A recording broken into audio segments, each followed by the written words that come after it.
Chapter 81. One of the police officers walked up to me and looked at me. "We suspect that you're involved in a case of intentional assault. Please come with us for an investigation." Then, two police officers walked up to me and prepared to take me away. Xi Niao hugged me tightly and shouted at them, "Impossible. Don't arrest people. My sister-in-law isn't that kind of person. Please don't interfere with our work," one of the police officers shouted at Xi Niao. Xi Niao didn't let go of me. She looked at the police officers and said, "I'm the eldest daughter of the Duanmu family. You think you can do anything to me?" It seemed that Xi Niao had used her identity to intimidate them. It was effective. The policemen looked at each other, then stood there and looked at us. At this time, one of them, who I guessed was the person in charge, flipped through a notebook he'd brought with him. He looked at me and said, "Cold glaze, right? What's your relationship with Duanmu K?" I was stunned. I looked at him and said, "I'm his wife." "Then it's you. Someone reported that you're involved in Duanmu K's car accident. There's evidence that before his car accident, the two of you had a fierce quarrel. That's why you set him up and murdered him," the police officer said calmly. I was dumbfounded. I fell into a chair and stared blankly in front of me. Xi Niao was scared. She hugged me and tears almost flowed out of her eyes. She looked at the police officer and said, "Who said that? My sister-in-law and my brother were very loving. They only had a little conflict. What evidence do you have to say that my sister-in-law did it?" The police officer sneered and looked at Xi Niao. "You just said that there was a little conflict. That can be considered a motive. So, please cooperate with us, Miss Duanmu. We're just taking Miss Lang back for an investigation. If there's enough evidence to prove that Miss Lang has nothing to do with this, we'll immediately release her." Hearing him say this, Xi Niao was still very worried. She didn't let go. At this time, Han Hao walked to her side, pulled Xi Niao's arm and said, "Xi Niao, listen to me, the police won't make things difficult for Shaoli, you don't have to worry. The main task now is to tell Uncle and Auntie about this matter, then everyone will discuss what to do. Listen to me, trust the police." Xi Niao turned to look at Han Hao and let go of me. I stood up and looked at Xi Niao. "Girl, I'll leave Xiao K to you. Promise me that no matter what happens, you'll listen to Han Hao." I turned to look at Han Hao. "Han Hao, you have to take good care of Xi Niao. If Xiao K wakes up, please tell me as soon as possible. I'll also have to trouble you to help me tell my parents. Try to be tactful. I'm afraid they won't be able to take this blow." After making the arrangements, I walked in front of the police officer. "I can go with you now," I said, extending my hands in front of him. He looked at me and smiled. "Miss Lang, there's no need. You can just come with us." I nodded and followed him out of the hospital. I passed by the glass window outside Duanmu K's room. I looked at him lying there and prayed in my heart that he would wake up soon. It wasn't to prove my innocence, but to see him when he woke up. After leaving the hospital, I got into the police car. I didn't say anything along the way. My heart had calmed down. I gradually understood the true meaning behind what Uxian had said to me. Whether or not Duanmu K's car accident was caused by someone or not, Uxian would use it as a pretext to make a fuss.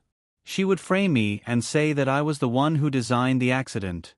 She said that to me just to make me panic, but after thinking it through, I was also taken to the police station, which was probably the result she wanted.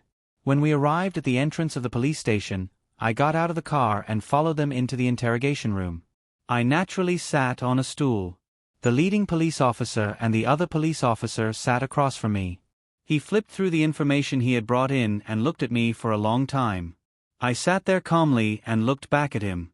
After a while, he looked at me and said, "The daughter of Red Minghue's chairman Lang, the daughter-in-law of Kurosawa's chairman Duanmu, and the wife of Black Lotus Group's general manager Duanmu.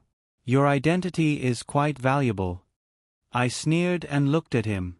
"This shouldn't have much to do with the case you're investigating." "It doesn't have much to do with it, but we still need to have basic information." "It's okay, I understand. If there's anything you need to know, you can ask me directly. After all, The information you have might not be the most accurate. I leaned back in the chair and looked at him. It seems that Miss Lung was prepared. Could it be that Duanmu K's car accident was really related to you? He raised his eyebrows. I knew he was trying to get information from me. I looked at him and said, if I wasn't calm enough and didn't make the first move, I would have easily fallen into your usual trap. The police officer suddenly laughed. He stood up and looked at me. That's all for now. You take a rest first. We'll come back later. The police officer next to him was stunned. He stood up and looked at him. Deputy Commissioner, didn't you say you wanted to finish the interrogation today? Shut up. I have the final say in this matter. Don't interrogate me first. The police officer looked very angry and scolded the police officer next to him. The police officer who was scolded suddenly stopped talking. He simply organized the documents on the table and followed him out. Seeing their strange behavior, my brows furrowed. Could it be that they were in cahoots with the people who wanted to frame me? It seemed that they were going to finish interrogating me today. But why did they suddenly stop? I looked at my watch. It was already late at night. It was probably too late. Forget it, I didn't want to think about it. When the sun rises, my parents will know about this matter and come to see me. After a while, another policeman came into the room. He helped me up and took me to the detention room. Although I didn't want to do it, I didn't have time to think about it. I just had to wait until the sun rose. The police station wasn't big. There were only 2 detention rooms. The middle was surrounded by iron bars. The police officer took me to one of the detention rooms. As soon as I sat down on the chair, I saw a person lying on the bench next to the detention room. His face was covered by a hat. He was very thin, but from his clothes, he should be a man. The police officer who brought me in saw me enter and locked the iron bars of the detention room. He stood at the door and looked at me. Miss Lung, I'm sorry. I'll have to trouble you tonight. I'll bring you a quilt later. Just now, Red Ming Hui Bai called and told us not to neglect you. Chapter 82. It turned out Uncle Bai had called the police. I took a few steps forward and looked at him. Did Uncle Bai say anything else? The policeman thought for a moment and said, Master Bai told me to pass a message to you. He told you to rest well and not to think too much about other things. It will be resolved tomorrow. I nodded, understanding Uncle Bai's meaning. It seemed that the family had already started to take care of me. I took out 200 yuan from my pocket and gave it to the policeman. Thank you for passing the message. I don't have much cash on me.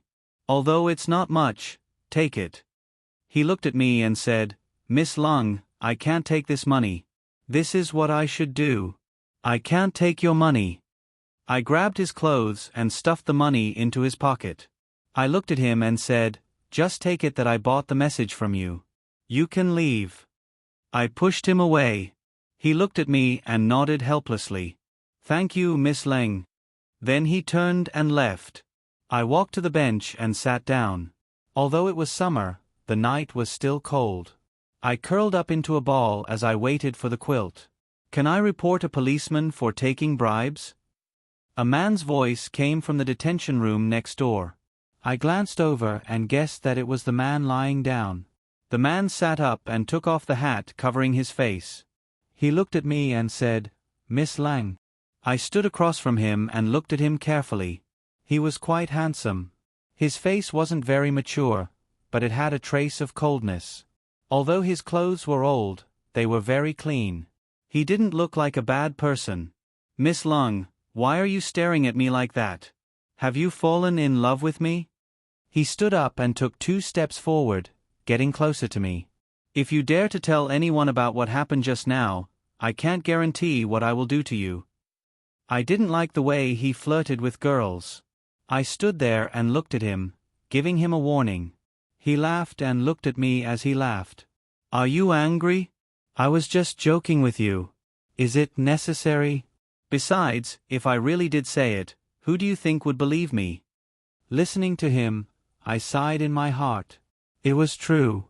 What evidence did he have to report me? I glared at him and sat down on the bench. He was standing near the railing, very close to me. He looked at me and said, "Eldest Miss Lung, did you come to the police station to observe the people's situation? This is not fun. Fortunately, it's just me tonight. If there were more people, you wouldn't even be enough for them to share. Are you a regular here? Also, how do you know me?" I looked at him and asked, "Miss Lung, you're so famous. How could I not know you? Besides, I was once taken care of by the Red Ming Hui, so I know a little about you. Also, I'm not a regular here. I just arrived today. Why do I feel like you know this place so well?" I asked, looking at him. His expression suddenly became very sad. He gripped the railing and said thoughtfully, "Because my father used to come in." "Oh, I'm sorry." Looking at his sad expression, I had an indescribable feeling. He sneered. "What's there to be embarrassed about? It's been a long time." I looked at him and asked, "Then how did you get in?" He sighed and said, "My father was sentenced to prison for robbery and assault. My mother passed away when I was very young, and I had a sickly sister. When my father got into trouble, our family had no income. My sister needed to see a doctor and take care of her. I had no choice but to drop out of school to take care of her.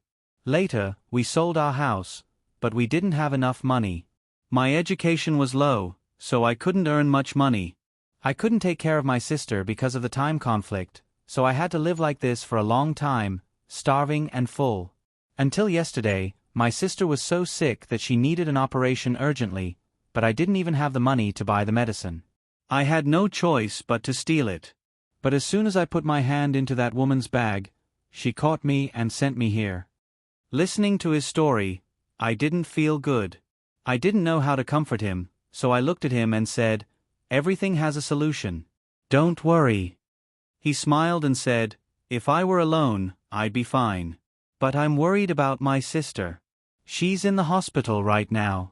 The doctor said that if I don't pay the hospital bill by noon tomorrow, my sister's medication will be stopped. Without the medication, my sister will die.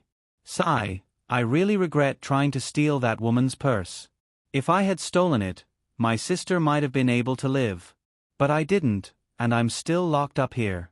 I feel so wronged. I feel really wronged." I sighed and looked at him. "How about this? Tell me the address of the hospital your sister is in. If I can get out of here tomorrow, I'll go and pay for your sister's medical bills. If I can't get out, I'll ask Uncle Bai or my parents to do it for me." He looked at me excitedly and said, "Really? But why are you helping me?" "I don't know why. Just think of it as me trying to shut your mouth. But that's too much. What do you need me to do for you?" "Anything." He looked at me with a sincere expression. I smiled and looked at him. "Silly. If I asked you to kill someone, would you do it? Don't be so silly." He thought for a moment, then looked at me. "Okay. Just think of it as me owing you. When I have money, I'll pay you back. Please believe me." I nodded and looked at him. "I still don't know your name." "My name is Suri." He extended his hand in front of me and looked at me. "Miss Lung, thank you. Thank you for helping me." I reached out and shook his hand. "It's nothing. You said that Red Ming Hui helped you before, so it's okay for me to help you again. No matter what, I still want to thank you. If you need me in the future, just let me know." "I'll do my best," Suri said to me firmly. I nodded at him. After chatting with him for a while, I realized that Su Rue was a very lively and meticulous person. He cared about his younger sister and his father the most. Although his father was in prison for doing something wrong, Su Rue was still willing to forgive him and wait for him to come back.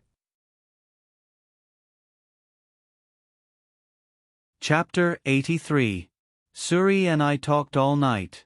He told me a lot of stories about himself and how he had received help from the Red Ming Hui when he was in trouble. When it was very late, the young policeman came over to give me a quilt. I asked him for another quilt and handed it to Suri. Suri was very touched and had a good conversation with Suri.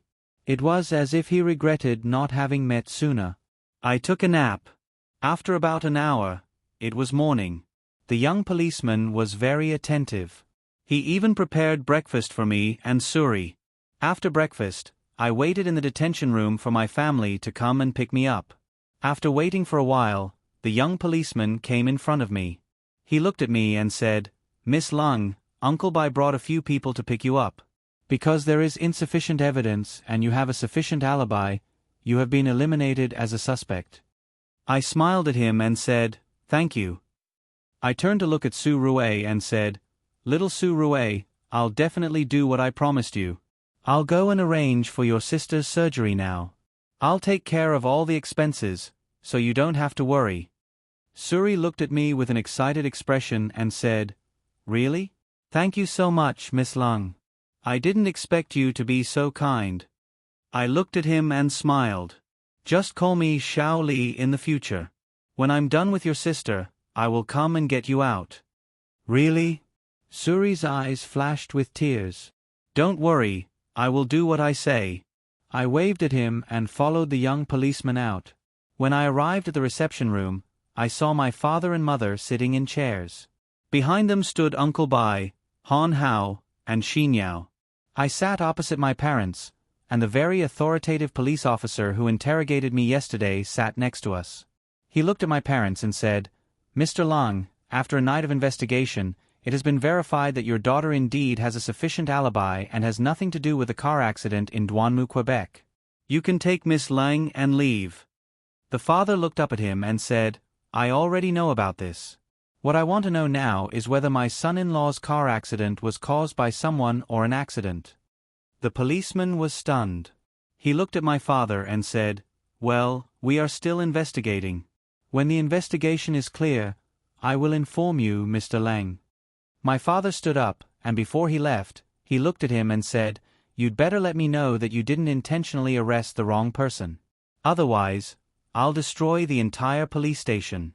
Lier, let's go home." Everyone walked towards the door. I suddenly remembered something. I grabbed Uncle Bai's arm and looked at him. "Uncle Bai, a good friend of mine is locked up here. He wanted to pay for his sister's medical fees, so he tried to steal, but he failed. He was arrested and treated as a thief and brought here. Uncle Bai, can you see if you can bail him out?" Uncle Bai thought for a moment and nodded. "No problem. That's easy to handle." "That's great. I'm going to the hospital to pay for his sister's medical expenses. Please, Uncle Bai." I looked at Uncle Bai with a smile. "Don't trouble yourself with paying for the medical expenses. Leave it to me. You go home and have a good talk with your brother and sister-in-law. Leave the matter of the person you mentioned to me. Don't worry, your Uncle Bai is not at ease." Uncle Bai patted my shoulder. "Of course I'm at ease. Once you've arranged for him to meet his sister, please bring him to see me." "Thank you." I smiled at Uncle Bai and followed him out of the police station. I followed my parents' car back home. Han Hao and Xin Yao also followed me back to my house. When we entered the living room, everyone sat on the sofa. Uncle Bai said a few words to my father and then left. I looked at Xin Yao and asked, "Little girl, how's Douanmu K?" Xin Yao looked at me. "Sister-in-law, you don't need to worry. My brother has passed the critical stage, but he hasn't woken up yet. The doctor gave him a thorough examination and said that there's nothing wrong with him. He should wake up soon." I let out a long sigh. "That's good. I'm relieved. You should tell me about yourself first." My father glanced at me. At first, I was bewildered. Then, I looked at my father and told him everything that had happened. My father angrily slapped the armrest of the sofa. He looked at me and said, "Why didn't you tell me about such a serious matter earlier? Besides, you knew that he was framed by that woman. Why didn't you believe him? Why did you want to aggravate the conflict?" Hearing my father say that, I couldn't stop my tears from flowing down. "Uncle Lung, you can't talk about sister-in-law. Sister-in-law didn't do anything wrong. It's all that woman's fault. No woman would want their man to have an ambiguous relationship with another woman. Xinyao looked at my father and said in front of me. My mother looked at my father and said, I think what Xinyao said is very reasonable. You shouldn't talk about our Li heir about this matter. My father looked at my mother, then looked at me and said, Li heir, I'm not talking about you. I've told you more than once. Your marriage is not up to you. Your marriage is closely related to the business relationship between your two families. It's not up to you to do whatever you want. Do you think it's child's play? I looked at my father and sighed. Dad, I know. I also said that I love Duanmu Quebec. I don't want to argue with him. I also know that our marriage is closely related to our two families' finances. I also know what to do. When he wakes up, I'll apologize to him. Dad, don't be angry, okay? My father looked at me and nodded. Then he pulled my mother upstairs. I sat on the sofa and looked at Xinyao. Girl, thank you for speaking up for me. Xinyao sat next to me and leaned on my shoulder. Sister-in-law, you don't have to be so polite with me. I'll protect your relationship with my brother. I definitely won't allow you XIN to get involved. I sighed and said, I don't know why, but I don't feel confident right now. I'm also afraid that Duanmu K won't forgive me. Sister-in-law, don't say that. You still have us. We'll support you. Oh right. Sister-in-law, you don't know, but not long after you were taken away yesterday, UXIN came back. She stayed in the hospital until Han Hao and I came out this morning. She didn't leave. I guess she's still in the hospital. It seems she's more attentive than I am. I lowered my head and covered my face. Sister-in-law, don't say that. The time is just right. Why don't we go to the hospital to see my brother? Xinyao pulled me to my feet. I looked at Han Hao and said, Han Hao, thank you for taking care of Xinyao and doing so many things for me. It's my duty. Han Hao looked at me and nodded. Chapter 84. Xinyao and I took Han Hao's car to the hospital. On the way, Han Hao told me how he had contacted Uncle Bai and helped me find the evidence.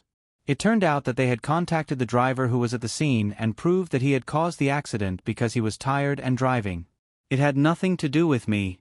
Only the Red Ming Hui and the Kurosawa had the ability to find evidence in such a short time. As we talked, we arrived at the hospital. I couldn't wait to rush to Duanmu K's room. I wondered how he was recovering tonight. As soon as I entered the room, I saw Duanmu Tachio, Xiao Fengya, and UXIN in the room. Duanmu K was lying on the bed with his eyes closed. Looking at his sleeping appearance, I felt very uncomfortable. Xiao Fengya turned her head and saw me standing at the door. She walked over to me and held my hand tightly. Xiaoli, I heard from Xinyao. You've been wronged. I don't know who called the police, but the driver who caused the accident had already arranged for the insurance company to settle the claim. He still called the police and said that you framed him. This is too much. I smiled bitterly and looked at her. Mom, it's okay. It's not a problem. My dad has already helped me solve it. There's no problem. Don't worry. I'm sorry for making you and Dad worry. Xiao Fengya stroked my hair and said, Silly child, you've been wronged. I only found out this morning. If it weren't for Xinyao, I wouldn't have known. You guys are the same. You didn't tell me at first. Your dad and I can think of a way. No matter what, we can't let you stay in the police station for an entire night for no reason. Mom, it's okay. It's good to stay overnight. We found sufficient evidence to prove my innocence. This also saves me the trouble of going to the police station. It's good. This matter is over. You and Dad shouldn't think too much about it.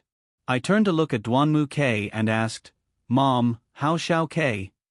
The doctor just came to check on him this morning. He's out of danger, but he hasn't woken up yet. When he wakes up, he'll have to do a thorough examination. That's good. Sigh, it's all my fault. If only I wasn't so willful, I said with a sigh.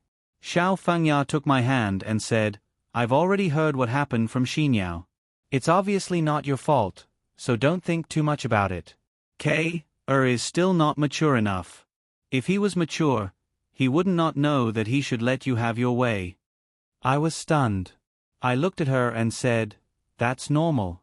We're just getting used to each other. It'll be fine after a while." At this moment, I received a message. I turned on my phone and saw that it was from Xinyao. I looked up at her.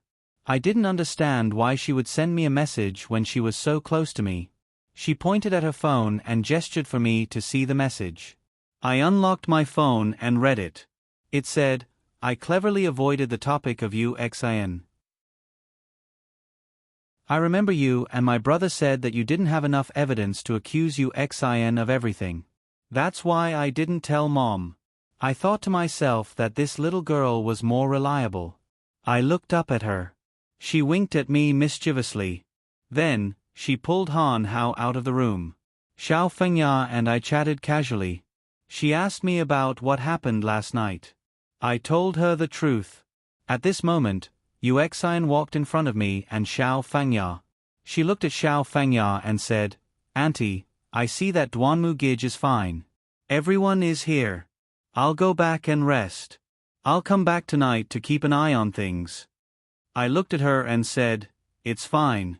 I'll be here. Go back and rest." Yuxian looked at me and then at Xiao Fengya. "Auntie, if there's nothing else, I'll go back first. Goodbye." Then, she said goodbye to Duanmu Tachio and Xiao Fengya and left the room. I looked at Yuxian's back and said to Xiao Fengya, "Mom, you and Dad stay here. I'm going to see her out." Xiao Fengya nodded at me. I walked out of the room. I saw Yuxian's figure the moment I walked out of the ward. I quickened my pace and caught up with her. As I followed behind her, I looked at her back and said, "Why are you in such a hurry? You probably didn't expect me to come back so soon." Yuxian didn't say anything. I followed her to a resting area at the back of the hospital. She stopped and looked at me. "I really didn't expect you to come out so soon. Moreover, I didn't expect you to get to the hospital so soon. But it doesn't matter." "What do you mean by that?" I looked at her and asked. Yuxian smiled and looked at me. "Yesterday, I spent the whole night with him. Although I couldn't enter the ICU, I was able to see him through the glass window. I felt very happy." "You don't need to say that. I know you like him. You really put in a lot of effort to get him. I only have one question for you." I clenched my fists and looked at her. "You want to ask me if Duanmu K's car accident was intentionally caused by me?" Yuxian raised her head and looked at me arrogantly. "It's good that you know. Tell me the truth. Did you intentionally cause Duanmu K's car to crash into him?" Yuxian sneered and looked at me. "Your imagination is really wild.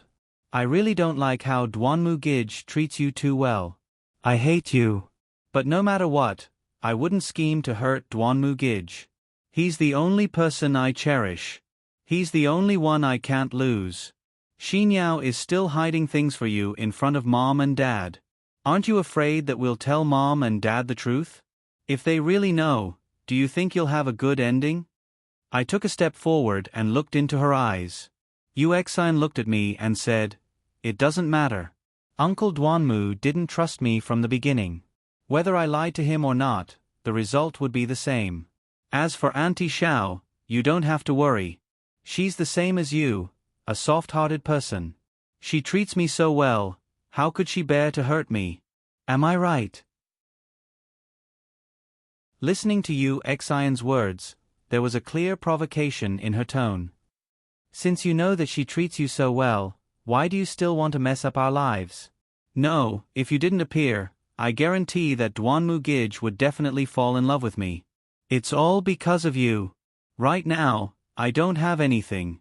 Instead, Uncle Duanmu wants to use me as a bargaining chip in Kurosawa's transactions. Why? I'm also a human. Why do you treat me like a dog?" Yuxian pointed at my nose and asked.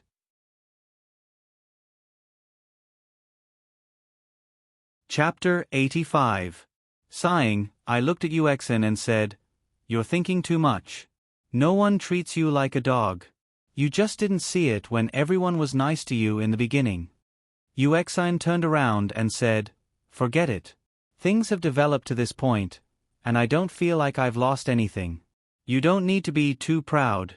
If Duanmu K doesn't wake up, you'll feel guilty for the rest of your life." Then, Yuexin turned around and left the hospital. I stood there and watched her leave, feeling very uncomfortable. I returned to the ward. Only Xiao Fengyao was there, taking care of Duanmu Quebec. Xinyao and Han Hao had already left. I gently closed the door and walked behind Xiao Fengyao. I patted her shoulder and said, "Mom, you've been here for a long time. You should go back and rest." Xiao Fengyao turned around and looked at me. "All right, I'll go back first. I'll leave the hospital to you." I helped Xiao Fengyao up and walked her out of the ward. I watched her get into the car before returning to the ward. Only Duanmu K and I were left in the ward. I sat next to Duanmu K and held his hand. I looked at his closed eyes, which were filled with tears. I gently stroked Duanmu K's face and kissed him on the lips. I sat on the chair next to his bed and watched him fall into deep thought. "Xiao K, wake up. I've already realized my mistake." I pressed my face against Duanmu K's palm. Tears streamed down my cheeks.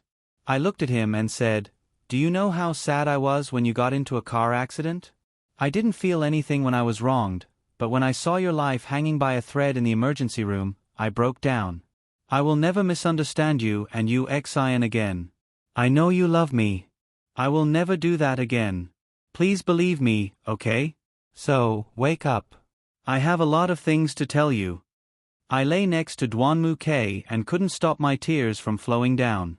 Just as I was heartbroken, the door to the ward was pushed open and a person walked in. It turned out to be Uncle Bai. Uncle Bai glanced at Duanmu K, then looked at me and said, "Shaoli, why are you crying? Don't be sad. He will wake up." I wiped my tears and looked at Uncle Bai. "Uncle Bai, what did you want to see me for?" Uncle Bai seemed to remember something. He looked at me and said, "It's like this. I've already done what you asked me to do. He's outside the door." "Who is he?" "He wants to see you. I had no choice but to bring him here." "Okay, Uncle Bai, let him in," I said to Uncle Bai. Uncle Bai opened the door and a figure came in. It was none other than Suri. After he came in, Uncle Bai walked out of the ward and closed the door. Suri stood at the door and looked at Duanmu K lying on the bed. He then looked at me and said, "Is he Duanmu K?" I nodded. "Miss Lang's husband is really different. He looks very handsome just lying there." Hearing the compliments coming from Suri's mouth, I suddenly felt very uncomfortable. I smiled coldly and looked at him. "It's not very appropriate for you to say that. You should go back to being your normal self." "Ha ha ha. You know me best. Speaking like that is really awkward. It's better to be casual." Suri rubbed his head and stood there with a silly smile on his face. "Let's not talk about this. What do you want from me?" I put down Duanmu K's hand and covered him with the blanket. "Oh, it's like this. I came to thank you." Suri stopped smiling and looked at me. "I really didn't expect you to keep your promise. Not only did you arrange for my sister's surgery, you also paid for all her medical bills. You also asked Uncle Bai to bail me out. Uncle Bai even agreed to let me work for him in the future. That way, I will have a fixed income to take care of my sister." I looked at him and said, "Since I promised you, I must do it. You don't need to be polite with me. You can work for Uncle Bai. Since Uncle Bai said that he would personally take care of you, you will definitely have a good future. Uncle Bai has a good eye for people. You must not disappoint us." Su Rui nodded and said to me, "That's a must. I will definitely work hard. If there's nothing else, you can go take care of your sister. I want to be alone." I looked at Duanmu K and gently stroked his face. Suri stood at the door and didn't move. He stared blankly at Duanmu K lying on the bed and didn't say anything. I saw that his behavior was a little strange, so I asked, "Suri, what are you thinking about?" Suri came back to his senses and pointed at Douanmu, Quebec. I think I just saw his finger move. What? I was very excited. I stood up and carefully looked at Douanmu K's finger, but it didn't move. I said to Suri, "You might have seen wrong. That's impossible. My eyes are very good." He moved again. Suri pointed at Douanmu K and said excitedly. I quickly lowered my head and looked at Douanmu K's hands. Sure enough, the fingers on his left hand were trembling. I was so excited that I couldn't speak. Douanmu K could move. Is he going to wake up soon? I held Douanmu K's hand tightly and looked at his closed eyes. Xiao K, are you awake? If you're awake, can you open your eyes? Douanmu K's right hand trembled again. I held his hand tightly and looked at his face. At this moment, Douanmu K's eyes slowly opened. I stood next to him and looked at him. I was very excited. I shouted, "Xiao K, you're awake? Someone, come. Doctor. Where's the doctor?" Suri also saw that Douanmu K was awake. He ran out of the room and asked the doctor and the nurse to come in. The doctor gave Douanmu K a simple examination and said, "It's good that you're awake. It looks like there's no problem now. We'll do a more detailed examination before you leave the hospital." Douanmu K was lying on the bed. He opened his eyes and looked around. I sat next to him and held his hand tightly. "Xiao K, you're finally awake. That's great." At this moment, Douanmu K looked at me with a horrified expression. He pulled his hand out of my palm and clutched his own. "Who are you?" he asked me. "Don't mess around. I'm your wife. I'm sorry. I wronged you. Don't be angry, okay?" I didn't expect him to play such a childish game with me. I couldn't help but despise him. "Wife. I'm not married. How could I have a wife? Who the hell are you?" Douanmu K looked at me with a serious expression on his face.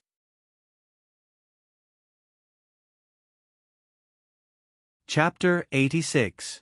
It was as if he wanted to see through me. I slumped in the chair and looked at the defensive Douanmu Quebec. Did he forget about me? "Xiao K, I'm Xiao Li. Did you forget about me?" I grabbed Douanmu K's shoulder and shook him. Douanmu K struggled with all his might. He was very strong and pushed me to the ground. I lay on the ground and looked at him. He sat up and looked at me coldly. "Don't touch me. Hurry up and leave. Otherwise, I won't be polite to you." Suri had just walked in from outside.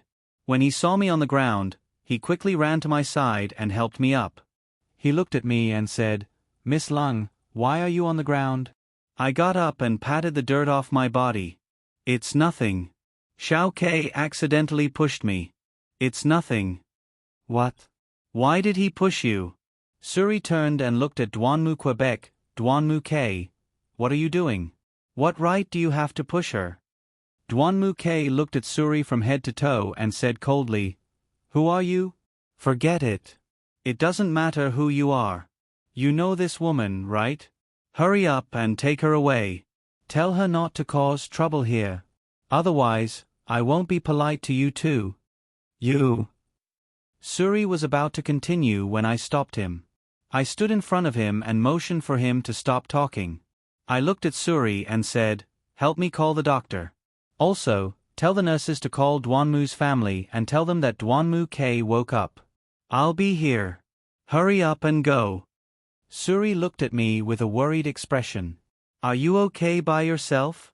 It's obvious that he doesn't know you." I shook my head and looked at him. "I'm fine. You should go." Suri reluctantly nodded and left the room. I stood in front of the bed and looked at Douanmu Quebec. "You don't remember me at all?" Douanmu K looked at me blankly.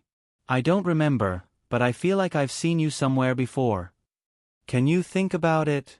I leaned on the edge of the bed, looking at him expectantly. Douanmu K shook his head. "I don't want to think about it. Every time I think about something, my head feels like it's going to explode." My tears flowed down again. Duanmu K saw me standing there and crying. He said with a serious face, "Why are you crying? I just pushed you. What's wrong?" Did he feel wronged? "When my family comes, I'll have them pay you for it. Name your price." My heart ached again. I looked at Duanmu K and said, "I don't want money." Duanmu K sneered again.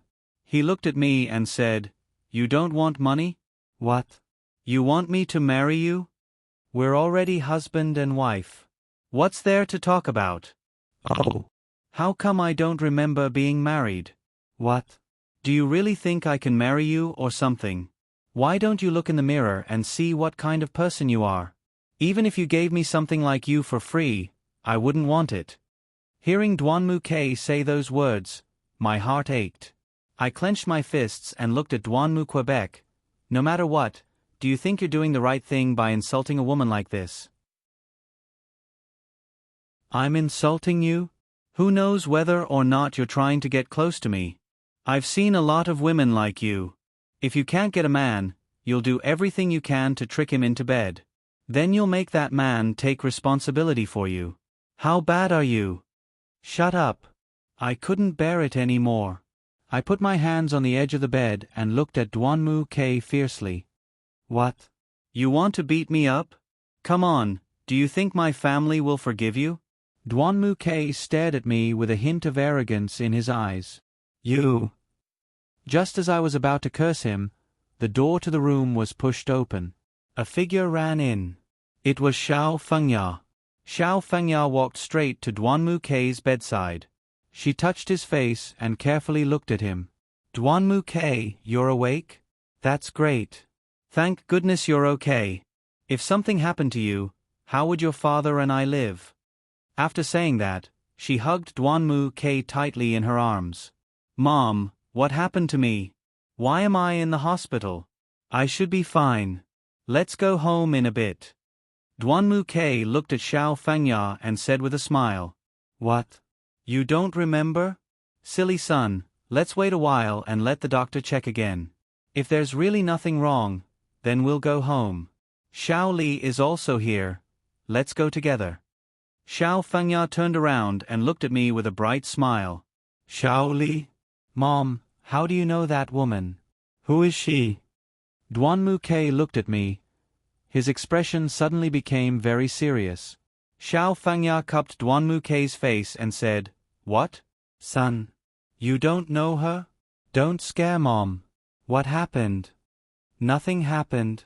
Who is this woman? Why do you all know her?" Duanmu K looked at me angrily. "Her name is Cold Glaze. She's your wife." "Duanmu, Gidge, you finally woke up." A voice floated in from the door of the room. The person who opened the door was none other than Yu Xen. Xin. Long time no see. Where have you been? Last time, I promised to go shopping with you. Look at my memory, I forgot about it. Tomorrow, how about tomorrow?" Duanmu K looked at Yu Xen, and a smile appeared on his face. My heart was instantly petrified. Why does he only remember Yu Xen, but not me? Could it be that he had forgotten all the things that Yu Xen had done before? "Really? That's great. Duanmu, Gidge, we'll go out to play when you're better. The doctor said that you need to rest for the next few days, so we can't move around."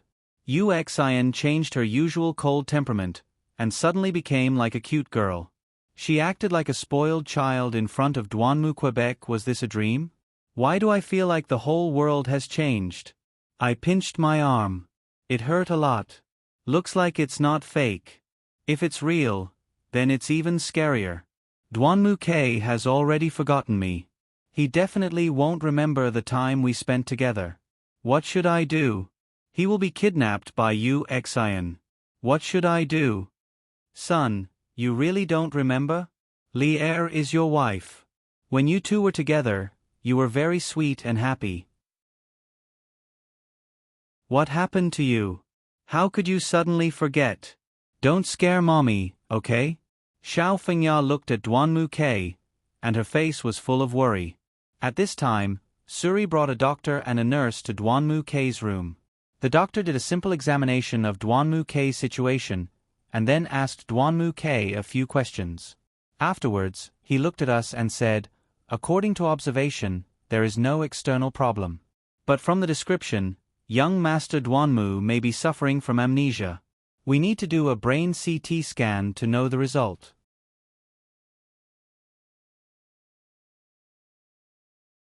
Chapter 87. How did this happen? I asked the doctor as I looked at Duanmu K in disbelief. The doctor looked at me and said, "His brain must have been hit during the car accident. Although he wasn't injured externally, he suffered internal damage and lost his memory. How long will it take for him to recover?" I looked at Duanmu K helplessly. "Miss Lung, don't worry. I'll arrange for a CT scan now. We can only confirm it after the results come out." "All right, then I'll leave it to you."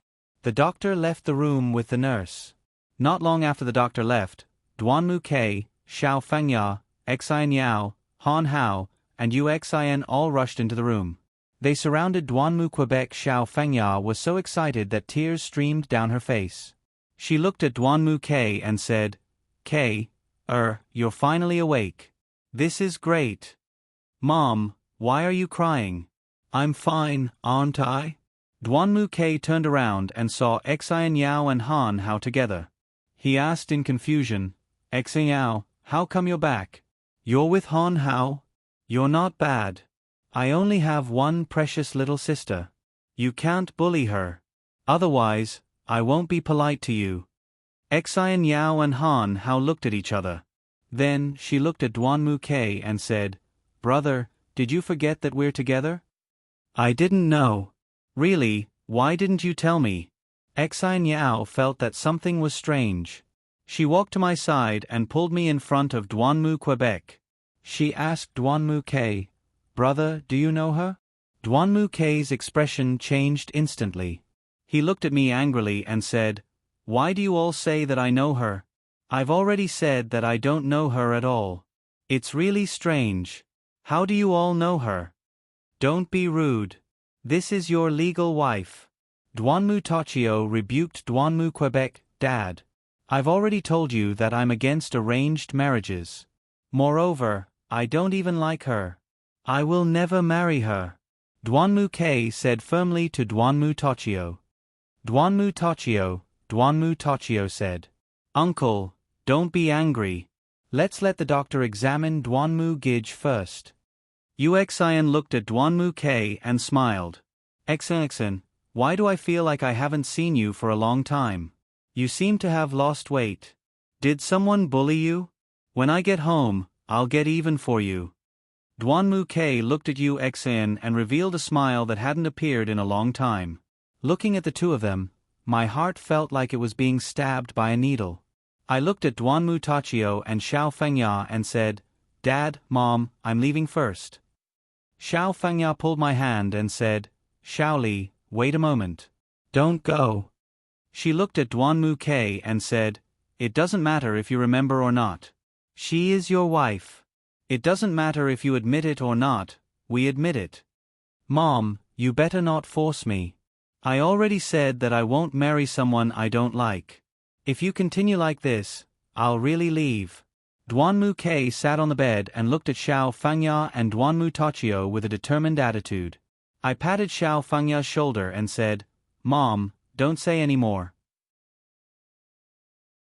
It's fine as long as he gets better. I don't care about anything else. You don't have to pretend to be kind. From the moment I saw you, I knew there was something wrong with you. You also don't have to brainwash my parents. It's useless. You better leave when I'm in a good mood." Duanmu K looked at me coldly.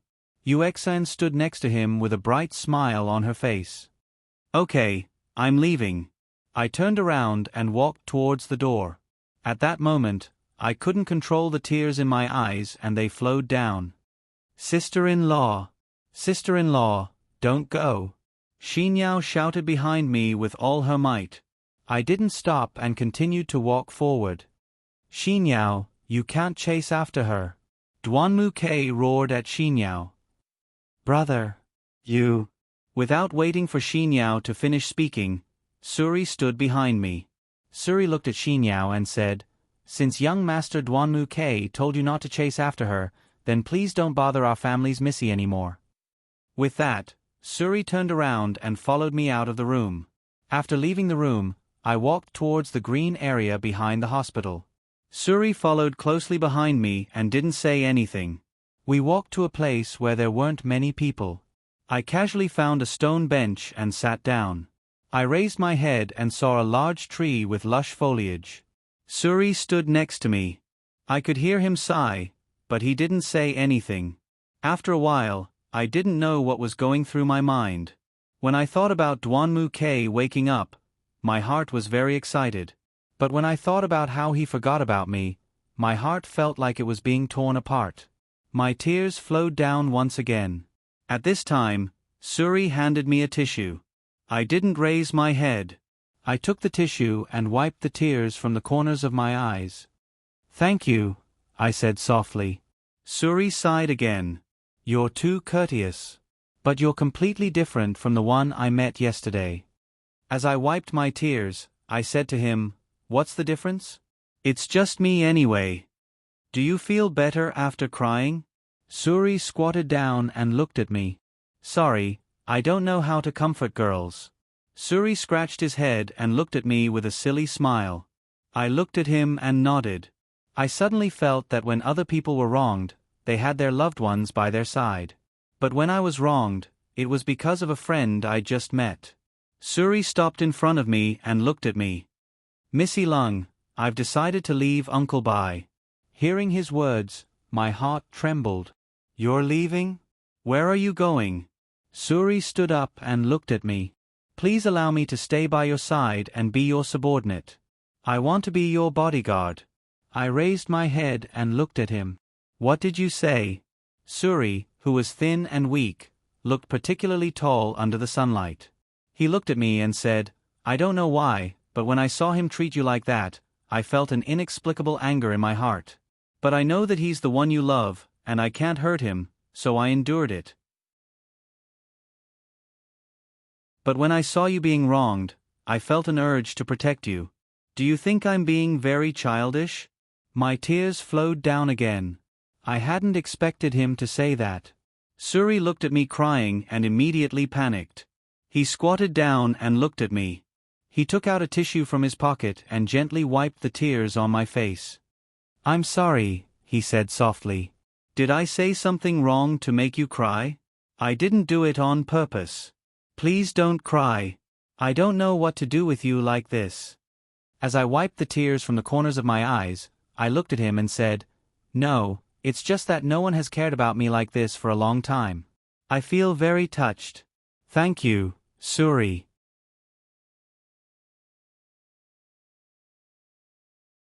Chapter 88. Hearing me say that, Suri relaxed. He squatted in front of me and smiled. "That's good. As long as I didn't make you unhappy, that's good. Can you think about what I just told you? Let me protect you, okay? Just think of it as paying off a debt." "Paying off a debt? What debt?" I looked at Suri suspiciously. Suri smiled. "You saved my sister and took care of me. No matter what, from now on, I'm yours. I'm under your control." Hearing Suri say that, I couldn't help but laugh. I looked at him and said, "You make it sound so ambiguous. It feels so mushy." Suri looked at me and reached out to gently rub my hair. He said seriously, "Don't cry so sadly in the future. I will do my best to make you happy. You won't have to suffer any more grievances." "Thank you." Hearing Suri say so much to me, my heart was moved. Even when my heart was hurt, there was still someone who cared about me. I felt that my cold heart wasn't so cold anymore. "Sister-in-law." I heard Xinyao's voice before I even saw her shadow. Then, I saw Xinyao's figure. She saw us and walked towards us. When Suri saw Xinyao, he stood up. "Sister-in-law, what are you doing?" Xinyao looked at Suri and then sat next to me. She held my arm and sighed helplessly. Suri looked at Xinyao and then said to me, "You guys chat. I'm going to see my sister." I nodded to him and he left. Xinyao looked at his back as he left, then turned her head to look at me and said, "Sister-in-law, who is he?"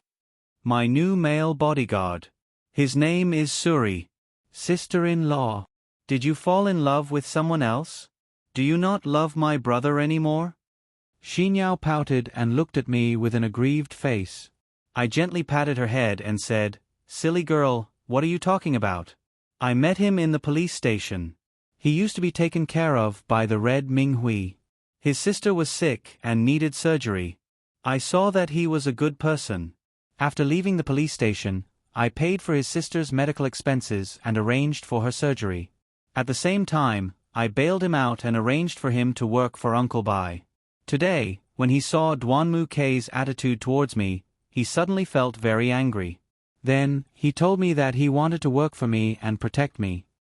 "Did you?" "Xinyao," and she looked at me with a pout of her mouth. I smiled and looked at her. "You can say that. He's not bad. He's reliable. He'll be useful in many ways in the future." Xinyao sighed, looked at me and said, "Then do you still love my brother?" "I do. My feelings for him have never changed, but I feel like he doesn't love me anymore. Maybe it's because he lost his memory, he has forgotten about me. Right now, I feel that his feelings for me are not as deep as his feelings for Xian, or maybe he doesn't have any feelings at all. I don't know how to put it, but my heart is very upset." Talking about this topic made her very depressed. Xinyao hugged me. She leaned on my shoulder and said to me, "Sister-in-law, actually, seeing my brother like this, I feel very uncomfortable in my heart. I always feel like he erased you from his memory. I don't know if he really can't remember you or if he deliberately can't remember you. It's okay. He'll slowly remember. Everything will be fine. Don't be angry. Being angry is not good for your skin." I patted Xinyao's back. I felt sorry for her. She's right. I don't want my little sister to grow old faster than me. Behind us came Duanmu Kei's voice. Xinyao and I turned around. It was Duanmu Kei and Yu Xian. Yu Xian held Duanmu Kei's arm and walked towards us. They looked like a couple in love. It was a very unpleasant scene. Seeing this scene, Xinyao couldn't control her temper. She stood up and looked at Yu Xian. "What right do you have to hold my brother's arm? Let go." Xinyao pointed at Yu Xian's arm that was holding Duanmu Kei's arm and roared at her. Yu Xian glanced at me, then looked at Xinyao. She helplessly pulled her arm back. Duanmu Kei looked at Xinyao and said, "Mimi, is there still some misunderstanding between you and Xin? It'll be fine if you talk it out. Dad and Mom said to get along peacefully." "Get along peacefully with her? Don't even dream about it. Brother, it doesn't matter if you really lost your memory or not. I can't be friends with her. I've said it before, I can't coexist with her." Xinyao glared fiercely at Yu Xian, as if she wanted to eat her alive. Duanmu Kei didn't respond to Xinyao. He looked at me, sizing me up from head to toe. Then he walked in front of me and said, "Come with me. I have something to talk to you about." I glanced at Xinyao. Xinyao gave me a meaningful look. She wanted me to talk to him. I turned to Duanmu Kei and said, "Okay." Duanmu Kei walked deeper into the green zone. I followed behind him and kept walking forward. At this time, Yu Xian wanted to follow, but she was stopped by Xinyao. Yu Xian looked at Xinyao and asked, "What's the meaning of this?"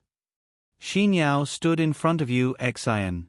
She looked at her and said, "Didn't you hear what my brother said? He wants to talk to my sister-in-law, not you. Why are you following him?" Yu Xian looked at Xinyao, her eyes burning with anger. I turned my head and followed Duanmu Kei's footsteps, walking deeper into the green belt. In the middle of the hospital's back garden, there was a small man-made lake.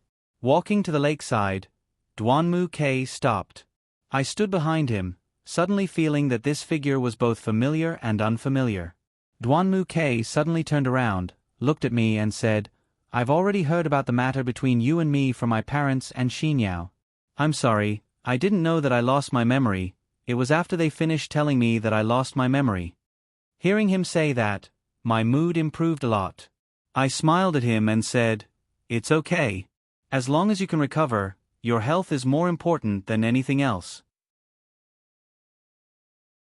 I'm sorry for what I did to you earlier.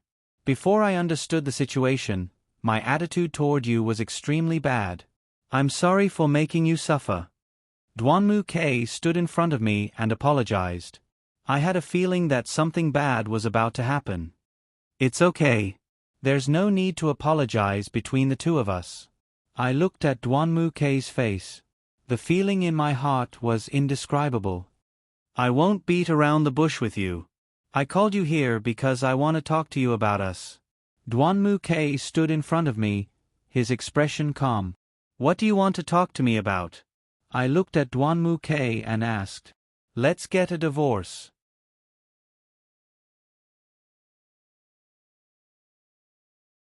Chapter 89. I looked at Duanmu K and asked him in disbelief, "What did you just say?" Duanmu K looked at me and adjusted his collar. He looked at me and said, "I said, let's get a divorce.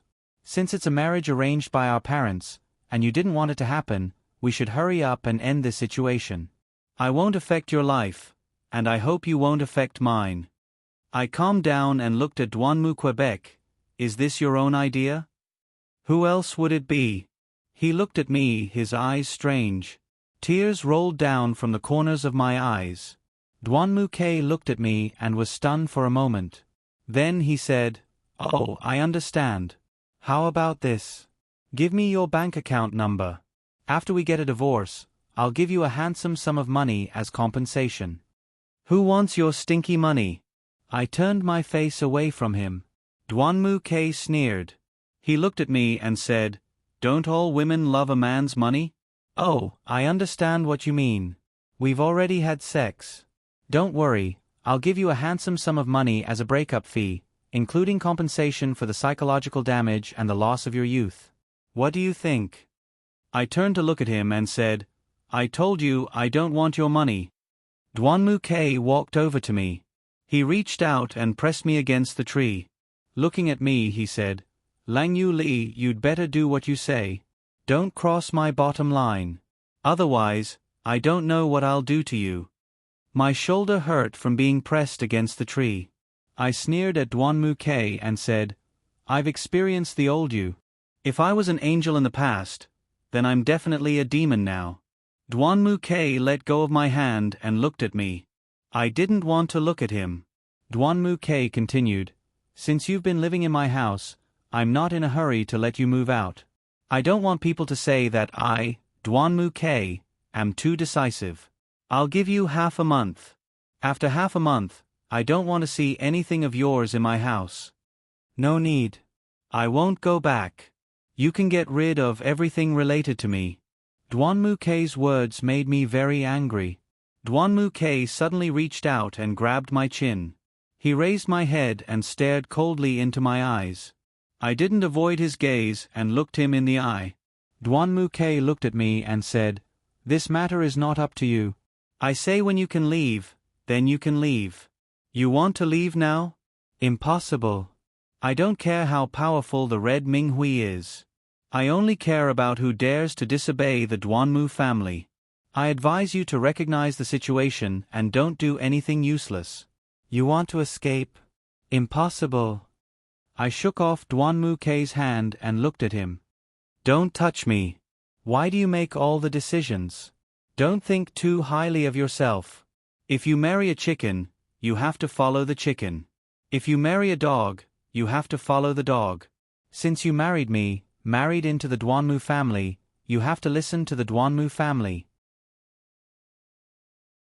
After Duanmu K said that, he pulled my hand and walked towards the hospital building.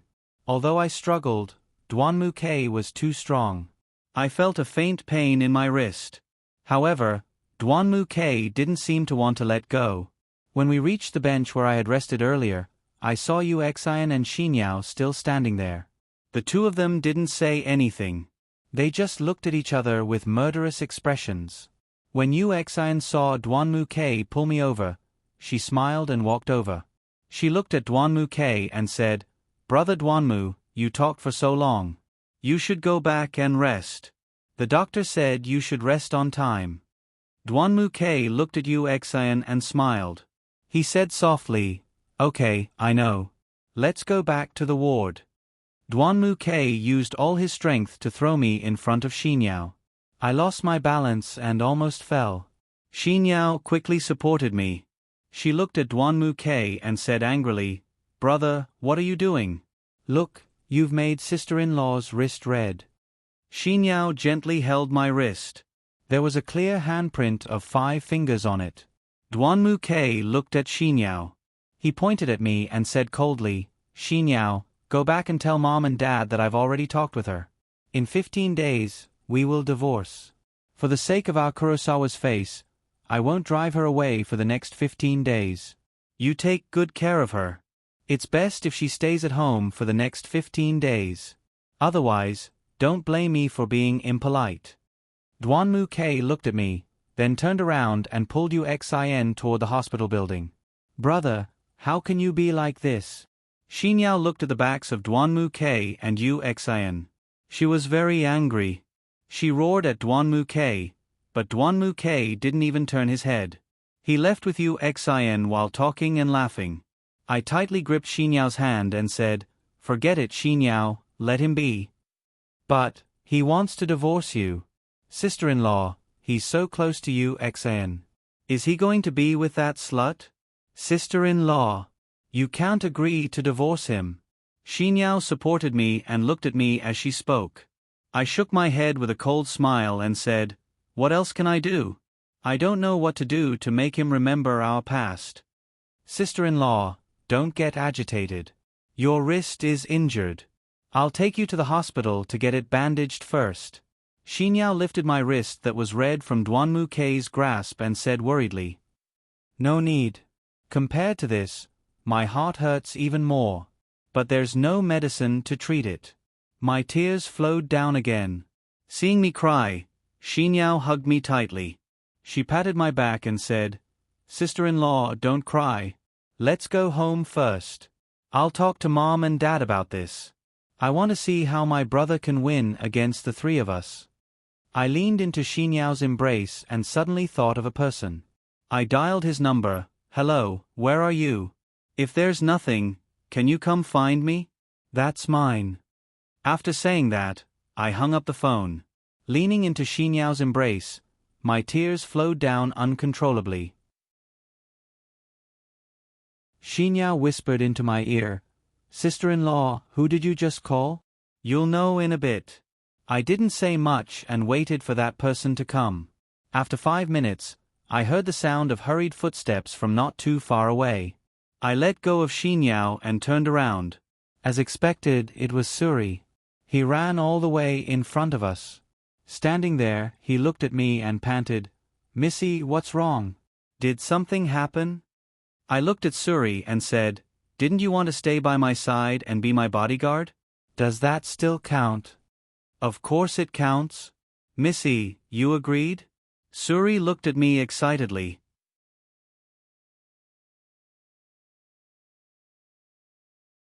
Chapter 90. I looked at Suri and nodded. Suri excitedly jumped up, looked at me and said, "That's great. I can finally work for you. That's great." Looking at Suri's excited expression, Xinyao pursed her lips and looked at Suri and said, "Is there a need to be so happy? So annoying. There's someone who's going to steal my sister-in-law."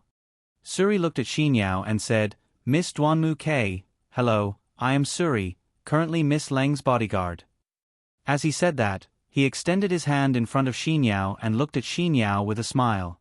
Xinyao glanced at me. I motioned for her to shake hands with Suri. Only then did she extend her hand, shook Suri's hand for a moment, then let go.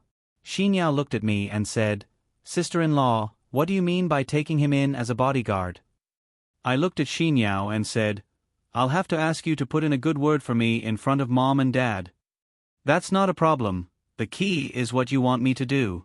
Xinyao never hesitated when it came to my requests. She always tried her best to help me. I looked at her and said, "If Duanmu K really wants to divorce me, I can't leave your home at will, I can only quietly stay in your home.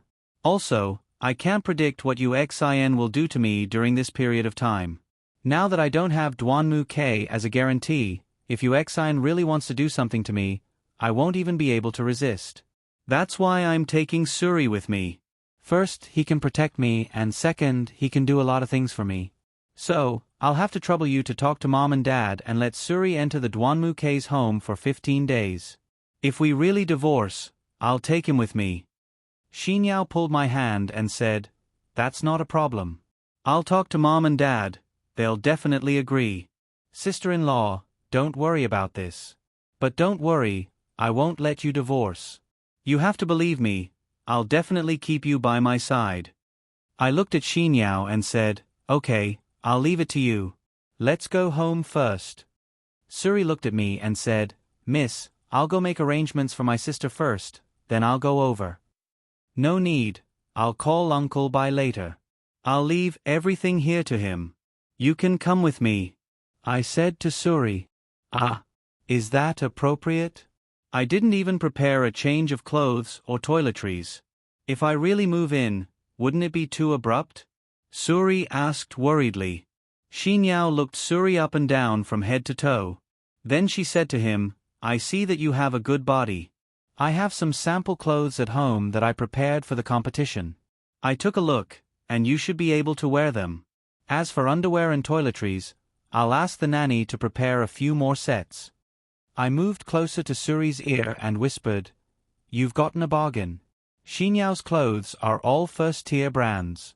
Some of them can't be bought even if you want to. You should be happy."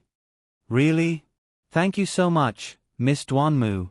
Suri bowed deeply to Xinyao, a smile blooming on his face. Xinyao looked at Suri's bright smile and blushed. She lowered her head and tugged at the corner of her clothes. "If it weren't for my sister-in-law's face, I wouldn't have let you wear the clothes I designed." I gently stroked Xinyao's hair and said, "Okay, let's go back and see how Xiao Kei is doing." The three of us walked towards the hospital building. While we were chatting, we arrived at the door of Dwanmu K's room. We pushed the door open and entered. There was no sign of Dwanmu K and UXIN. There was only a nurse cleaning the bed where Dwanmu K used to lie. When she heard someone enter, she stood up and looked at us. "Are you here to visit young Master Dwanmu?" Xinyao nodded. "We're his family. Where did he go?" "Young Master Dwanmu has already finished the discharge procedures and left." "What? He's already been discharged?" I thought. How could he have just been discharged? The nurse looked at us. "Yes, he's already been discharged. He just left." "Okay, thank you." I turned and walked out of the room. Xinyao and Suri stood next to me and looked at me, not knowing what to do. Xinyao asked, "How could my brother be discharged?" "It must have been instigated by that bitch. What should we do now?" I sighed. "Let's go back to Dwanmu's house." "Okay, let's take my car. It's parked in the parking lot." "Suri, you drive." Xinyao took out her car keys and threw them to Suri. "Okay." On the way home, I called Uncle Bai and arranged everything for Suri. That way, Suri could stay by my side and work for me. On the way home, Xinyao and I discussed how to talk to Dwanmu Tachio and Xiao Fengya about the divorce. We were afraid that if we spoke too directly, it would hurt the two old people. We also wanted to suppress the matter, but we were also afraid that Dwanmu K wouldn't forgive us. Before we knew it, the car had arrived at Dwanmu's house. As soon as we got out of the car, the housekeeper hurried over to greet us. She looked at me and said anxiously, young mistress, you're finally back. Please talk to the young master." Master was so angry that he had another heart attack. "What? What's going on? Take me to see him." I didn't have time to care about Suri and Xinyao. I hurried to the living room. After entering the living room, I was shocked by the cold air in front of me.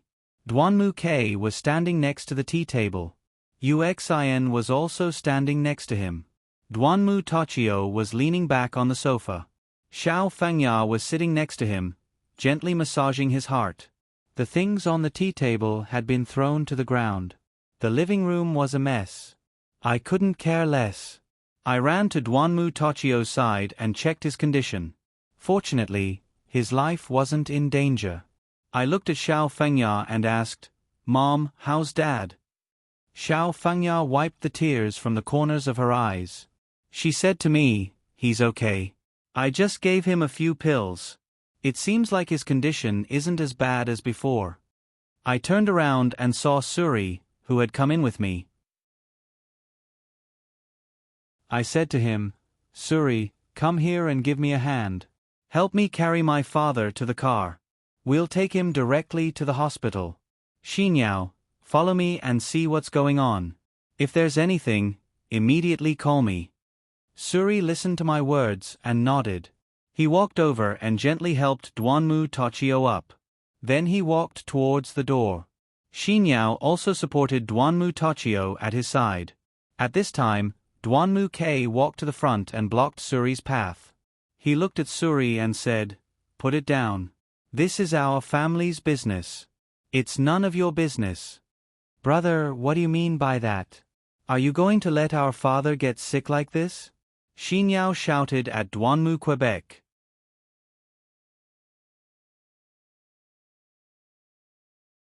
Chapter 91. Duanmu K glanced at Xinyao and said, "I'll take care of our father's business. There's no need to let an outsider take care of it." Xiao Fengya stood up and looked at Duanmu Quebec. "K. You're going too far. How can you talk like that? I've decided. Xinyao, hurry up and take your father to the hospital for a checkup. Keep an eye on him. I'll stay at home. I want to see what your older brother wants to do to this family." It was the first time I saw Xiao Fengya angry. I looked at Xinyao and Suri and said, "Girl, hurry up and take our father to the hospital. Suri, drive carefully." Xinyao nodded at me and then left with Suri carrying Duanmu Tochio. After Xiao Fengya watched them leave, she sat back down on the sofa with her arms crossed in front of her chest. She looked at Duanmu K and then at me and said, "Xiao Li, come and sit next to me." I looked at her and nodded, then sat next to her. Seeing Xiao Fengya's actions, Duanmu K said with an impatient expression, "Mom, I'm going upstairs." Then he turned around and walked upstairs. "Stop. You're getting more and more uneducated. Did I allow you to leave? Stand there." Xiao Fengya roared at Duanmu Quebec. The normally amiable Xiao Fengya was now so fierce. I couldn't believe it. Duanmu K turned to Xiao Fengya and said, "Mom, I don't think I did anything wrong. Yes, Dad got a heart attack because of me, but I didn't do it on purpose. I just wanted to take Dad to the hospital. Since you insist on having an outsider take him, then I can't do anything about it." Hearing Duanmu K say those words, I suddenly felt like I didn't know him anymore. Or had he always been such a ruthless person? K. You don't have to say anything else. You don't have to say anything about the divorce. Your father and I will never agree to it. Xiao Li is not an outsider. She is our legal wife. You don't have the final say in this family." Duanmu K sighed and said, "Mom, if you really want to say that, then I can't do anything about it. If you want to acknowledge her, then so be it. I will never acknowledge her as my woman." Do you want to piss me off too?" Xiao Fengya stood up from the sofa and pointed at Duanmu Quebec. "You're going too far." I stood up and supported Xiao Fengya. I gently patted her back and comforted her. "Mom, don't get too worked up. Your health is more important." I turned and looked at Duanmu Quebec. "Xiao K, no matter what, you shouldn't talk to your mother like that. You're hurting her feelings." Duanmu K looked at me and sneered. "You don't need to pretend to be nice. My parents might be nice to you, but I won't." "Fine. You want to be like this, right? Fine. I'm telling you, you don't want her. We want her. Get out of here." Xiao Fengya pointed upstairs and told him to leave. Uxian glanced at us, then pulled Duanmu K upstairs. I watched Uxian's every move. It seemed she had put a lot of effort into Duanmu K since Duanmu K woke up. After Duanmu K left, Xiao Fangya sat on the sofa, covered her face, and cried. I gently patted her back and said, Mom, don't cry. He definitely didn't do it on purpose. Don't be angry. Xiao Fengya pulled my hand. Xiaoli, I'm sorry. K. Treated you like this. I didn't have the ability to protect you. Mom, don't blame yourself. I know you and Dad took care of me. I hugged Xiao Fengya and leaned on her shoulder. I could feel that her heart was also very sad. After a while, I held her arm and looked at her. Mom, let me help you back to your room to rest. Xiao Fengya looked at me with a tired face and shook her head. I'm worried about your dad. I want to go see him.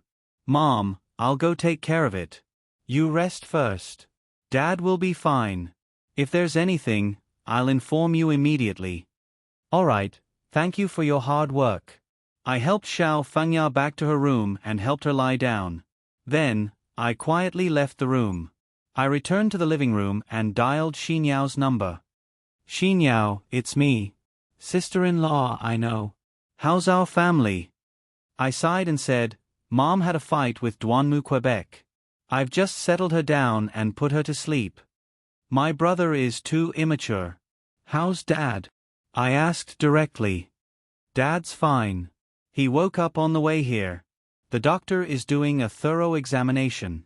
There's no big problem. Once the doctor confirms it, we can go back. Thanks to Suri's fast and steady driving, we arrived at the hospital very quickly. That's good. I'll leave Dad to you. There's a lot going on at home, so I won't go over. If there's anything, you can keep an eye on him. If there's anything, call me. Don't worry, sister-in-law. Take care of yourself. Don't let that bitch bully you. Okay, I got it. You go do what you need to do. I'm hanging up. I hung up the phone and sighed. Luckily, nothing happened to Duanmu Tachio. I sat on the sofa and thought about what had happened in the past 2 days. It felt like a dream. At this moment, Yuexian walked in front of me. She stood across from me and asked, How's Uncle? I raised my head and looked at her. Then, I raised my head and looked at the ceiling. He's fine. That's good. Then, Yuexian sat across from me and looked at me without moving. I saw that she didn't want to leave. I stood up and walked to the door. Yuexian suddenly stopped me. Wait a minute. I want to talk to you. I stopped and didn't look at her. I don't have anything to say to you. Don't you think that Duanmu K's attitude towards you has changed? Yuexian's words pierced my heart. I turned and looked at Yuexin. I know. It's not a big deal. As long as he's happy. Yuexian looked at me. Why are you so calm all of a sudden? Don't you think that I'm the one who instigated this? I sneered and looked at Yuexin. So what if you're the one who instigated this? Now that he's already treating me like this, what can I do to change it? There's no other way. It doesn't matter if you're the one who instigated this, or if it's his own intention. I don't want to think about it anymore. Then, will you still stay in Duanmu's house? I don't think so. Didn't Duanmu K say that he wants a divorce? I respect his decision. Although it might harm the interests of both families, I don't want to wrong him, nor do I want to wrong myself. Being with someone who doesn't love me, my heart will be very tired. Is that what you really think? Yuexian looked at me in disbelief. I shook my head and looked at her. No, but what can I do? Isn't this the ending you want?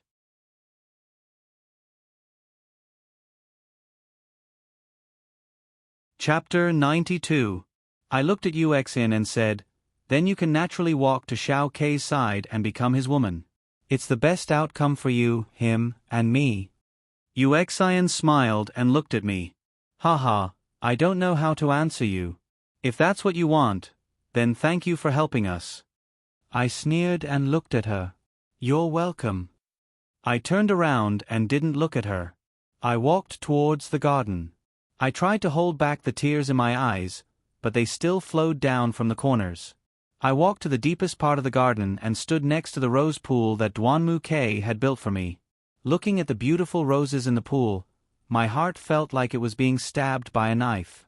I sat on a rattan chair across from the rose pool, and my tears couldn't stop flowing. I recalled everything that had happened with Duanmu Quebec. I still loved him very much. Although he didn't remember me, I still couldn't forget him. Your heart hurts, right? A man's voice came from the deepest part of the garden. I turned my head and looked in the direction of the voice. Han Hao walked out from behind the tree. He looked at me, his eyes full of tenderness. Why are you here? I asked, looking at him in surprise. I've been here for a while. He walked towards me. Oh, what are you doing here? I was waiting for Xinyao, but she told me that she was at the hospital with Uncle Duanmu. She asked me to go over. I was going to go over, but I just happened to run into you. Han Hao walked in front of me and looked at me without blinking. His scent was so familiar, and his eyes were so gentle. I didn't dare to continue looking at him. I was afraid that I would be trapped in his eyes. I said, "Then you should go quickly. The hospital is very busy. I don't think she can handle it alone. Isn't there still Suri? You know him?" I looked at Han Hao in disbelief. Han Hao smiled and looked at me. "Xinyao will tell me everything. She already introduced her to me. She said she's your personal bodyguard." "Yes, he's very reliable." She didn't know why, but after she said that, the atmosphere became even more awkward. Han Hao kept looking at me, but he didn't say anything. I felt more and more embarrassed, so I tried to find a topic to talk about. "You should go and find Xinyao. You still love Duanmu K, don't you?" Han Hao looked at me and said softly, "What?" Although his voice was very low, I heard it clearly, but I had to pretend that I didn't hear it. Han Hao suddenly pressed on my shoulder and said, "Even if he has forgotten you, you don't want to erase him from your heart, do you?" I understood what Han Hao meant. He still had feelings for me. I looked at Han Hao and said, "That's right. I still have him in my heart. I still love him. I can't forget him. But he hurt you so deeply. Do you still miss him?" Han Hao grabbed my shoulder and roared at me. I lifted my head and looked at Han Hao. "Yes, I'm that cheap. I'm willing to stay by his side. No matter what he does to me, I will always be with him." Han Hao suddenly hugged me and buried his head in my shoulder. I could feel him sobbing. Han Hao hugged me tightly. I didn't know what to do. Leaning into Han Hao's embrace, I smelled his familiar scent. My eyes became moist. Han Hao whispered to me, "Why is it that no matter what happens, you would rather hurt yourself than hurt others? Why are you so stupid?" I let Han Hao hug me and didn't let go. I said softly, "It's nothing. I'll get used to it." Han Hao let go of me. He looked at me and said, "Just think of it as being selfish for yourself, okay? Even if it's just this once, you won't be hurt like this." I looked at Han Hao and smiled. "You know, I can't do it. I will never be able to do it." Han Hao's eyes were still glistening with tears. He looked at me, his eyes full of tenderness. Looking at his handsome face, I couldn't help but raise my hand and gently touch his handsome face. I didn't know why, but in front of him, I had always pretended to be strong, but he had always seen through me. Han Hao hugged me and cupped my face. He kissed me deeply on the lips. The moment he kissed me, tears streamed down my cheeks. At that moment, it was as if time had stopped. I couldn't feel anything around me. All my attention was on this passionate kiss. Suddenly, I thought of something and pushed Han Hao away. Han Hao looked at me in surprise. I didn't look at him. I turned around and wiped the tears off my face. Han Hao suddenly hugged me from behind. I grabbed his arm and tried to break free from his embrace. Han Hao hugged me tightly to prevent me from running away. He said to me, "Do you still want to run away?" "Han Hao, let go of me. How can you face Xinyao like this?" I retorted. "I don't like her at all. You're the one who always wanted me to be with her. You know who I like." I've always listened to you. But this time, I don't want to listen anymore. When I saw how Xiao Ke treated you, I felt terrible. Since you two have decided to divorce, I can officially pursue you. Han Hao suddenly hugged me and put me on the rattan chair by the rose pond. I sat on the rattan chair while he supported himself with both hands. I couldn't move. He stared at me with a serious face. Han Hao, I treat you as my good friend. If you really do this, we can't even be friends anymore. I had no choice but to threaten him. I thought this method would work on Han Hao, but he stood in front of me and looked at me indifferently. His eyes looked like he wanted to eat me. He suddenly whispered in my ear, I can wait. I can wait until you two divorce. As long as you two divorce, I will do everything I can to pursue you. I don't believe in giving you to others. I looked at Han Hao angrily and said, Han Hao, I'm already in a mess. Don't add to it. I won't be with you. Whether it's for Xinyao, Xiao Ke, or for other reasons, I won't be with you. Don't even think about it. Han Hao sneered and said, It doesn't matter. What I want to do is my business. What you want to do is your business. What I can promise you is that I will never let you down. Hearing him say that, I suddenly remembered what Duanmu Ke had said to me. I had said to him, I don't believe in promises anymore. Promises can be changed at any time. I will never believe it.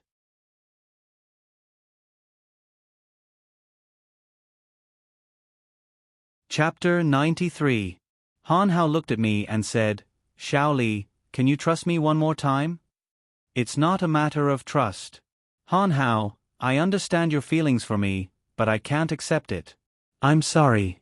Are you worried about Xinyao? I shook my head and looked at him. No. No matter who it is, or what it is, I won't accept you. Seeing my firm attitude, Han Hao sighed. He let go of me and looked at me. Okay, I respect your choice.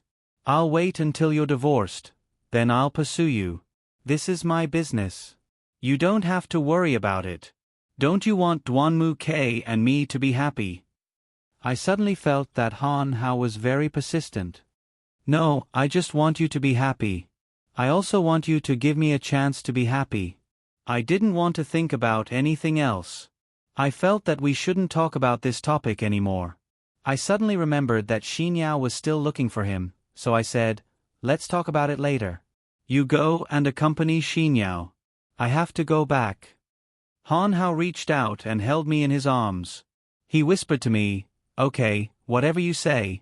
I'll go find her. You take good care of yourself. If there's anything, you must call me. I leaned into Han Hao's arms and nodded. Han Hao cupped my face and kissed my forehead. Then he left. I didn't know why, but this intimate action made me subconsciously accept him. Maybe my feelings for Han Hao had never disappeared. I stood by the rose pond for a while, looking at the garden full of blooming flowers. All sorts of feelings welled up in my heart. I didn't want to face it, but I still had to face it. I walked to the living room. I didn't know what unexpected things would happen when I saw Duanmu Ke in my room. I passed through the living room and headed upstairs. Xiao Fengya's bedroom door was closed. It seemed like she was still resting. This was good. If I really had an argument with Duanmu Ke, I wouldn't have to worry about it affecting her mood. I walked to the bedroom door. The entire corridor was silent. There was no one in sight. The usually lively home had become lifeless. I pushed the door open and walked into the bedroom. As soon as I entered the room, I saw Duanmu Ke lying naked with his eyes closed. I didn't say anything and gently closed the door. I didn't want to wake him up. I walked to the wardrobe by the bed and gently opened it, then took out my clothes one by one, because I knew, with Duanmu Ke's personality, he definitely wouldn't allow me to sleep on the same bed as him in this room. I took a few coats and was about to turn around and put them on the chair next to the bed when I suddenly saw Duanmu Ke sitting by the bed, looking at me with a serious face. I didn't have time to react. I was scared and took 2 steps back, bumping into the wardrobe. My legs went soft and I sat on the floor. I lifted my head to look at Duanmu Quebec. He was still sitting on the bed, glaring at me. If it had been in the past, Dwanmu K would have rushed to me and hugged me. But now, his attitude towards me was clear. I wasn't that important anymore. I sneered and stood up with the help of the wardrobe. I glanced at him and turned around to take out my clothes. After a while, I was almost done with all the clothes. I started to take out my luggage and put the clothes inside one by one. Dwanmu K just sat in front of me and looked at me without moving. There were a few times when I glanced at him, but his gaze was very determined. He didn't look away from me at all. I didn't feel uncomfortable either. I only lowered my head and tidied up the clothes. When I was halfway through, Dwanmu K suddenly grabbed my hand. I lifted my head and looked at him with a puzzled face. He snatched the clothes from my hand and tore them without saying anything. My temper flared up. I shouted at Dwanmu K, "What are you doing?" He didn't pay attention to me. He reached for the second piece of clothing and tore it. I didn't know what he wanted to do. I looked at him angrily. "Stop. Don't touch my clothes." Dwanmu K glared at me. He grabbed another piece of clothing and tore it in front of me. I didn't know what he wanted to do. Seeing that he was about to tear my clothes again, I hurriedly grabbed his hand and tried to stop him. However, Dwanmu K was too strong. He flung my arm away and threw me onto the bed. He turned around and grabbed the clothes in the suitcase, tearing them one by one. I tried to press his arm down again, but he swung me away. He suddenly reached for the gown that he'd bought for me. My heart skipped a beat and I jumped off the bed. Before he could grab the gown, I grabbed it and hugged it in my arms. I leaned against the wardrobe and looked at him in horror. Dwanmu K stood up from the bed. He looked at me with a fierce gaze. I retreated step by step until I reached the door. There was nowhere else to go. I hugged the dress tightly and looked at him. "Not this one. You can't tear it." Dwanmu K extended his hand in front of me. He said calmly, "Give it to me." I shook my head. My tears were about to fall. I looked at him and said, "Not this one. For the last time, give it to me." Dwanmu K looked at me and said slowly. I suddenly felt fear. I hid the gown behind me and shook my head desperately at Dwanmu Quebec. This was the gown that he had given me. It was the thing that I treasured the most. I couldn't watch it get destroyed. Dwanmu K walked in front of me. He grabbed my collar with both hands. Although I was very scared, I tried my best to protect the dress. Dwanmu K grabbed the two corners of my collar and pulled with all his strength. My top was torn by him. I was only left with my underwear. I couldn't help but cry. I looked at Dwanmu K and said, "No. Are you giving it to me or not?" He threw the torn dress to the side and looked at me as he said, "Dwanmu K, I'm begging you, okay? Let me go. This is the most precious thing I have. I'm begging you." It was the first time I had begged someone so humbly. I didn't know why. Looking at the cruel Dwanmu K in front of me, he didn't just tear my dress, he tore my heart. Dwanmu K didn't stop. He reached out and tore my dress. Besides my underwear, there was nothing covering my body. Dwanmu K was too strong. When he tore the dress, he made a few red spots on my body. I squatted on the ground and leaned against the corner of the wall. The gown was stuck in the crevice. To me, this humiliation was worse than death. Dwanmu K squatted down. He lifted my chin and looked at me. "This is what you get for not listening to me. Don't challenge my bottom line. Give me that dress."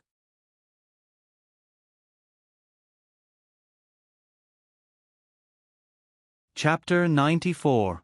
I looked at Dwanmu K in fear. I was afraid that he would tear off my remaining clothes again.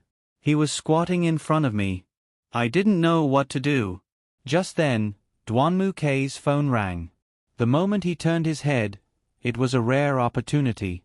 I suddenly stood up and reached out to open the door and run out. But reality often deviated from the plan.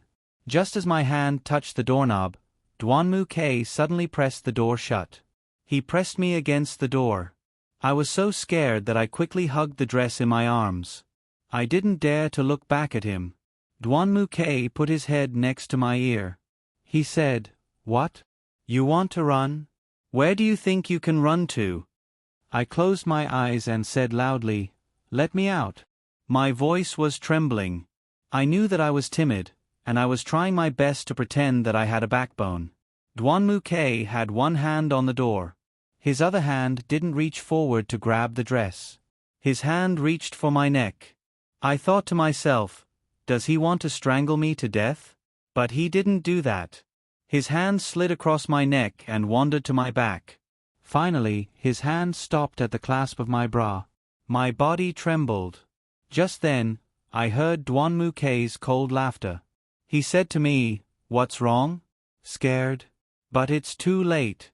He pulled hard, and the clasp came open. I clutched my chest tightly and squatted down.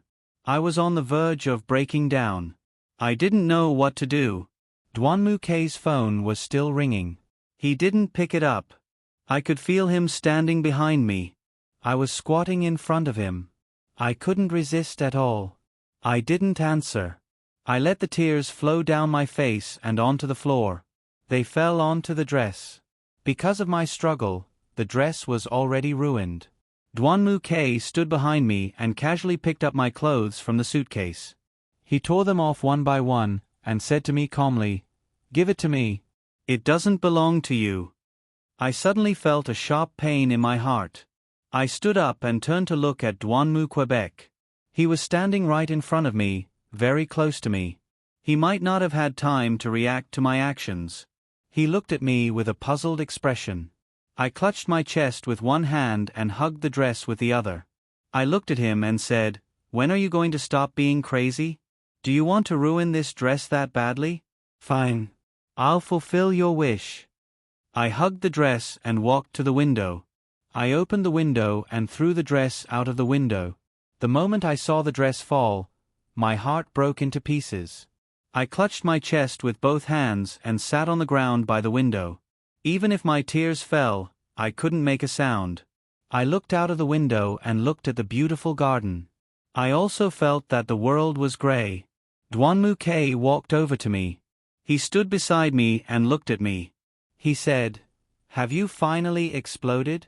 Even if you can't bear it, you have to bear it. In my eyes, you're not even a toy that I can vent on. Do you understand, Miss Lang?" I turned my head and looked at Duan Muke's calm expression. I sneered and ignored him. I stood up and walked to the wardrobe.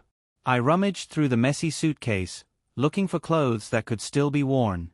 However, most of them had been torn apart by Duan Muke. I flipped through them randomly.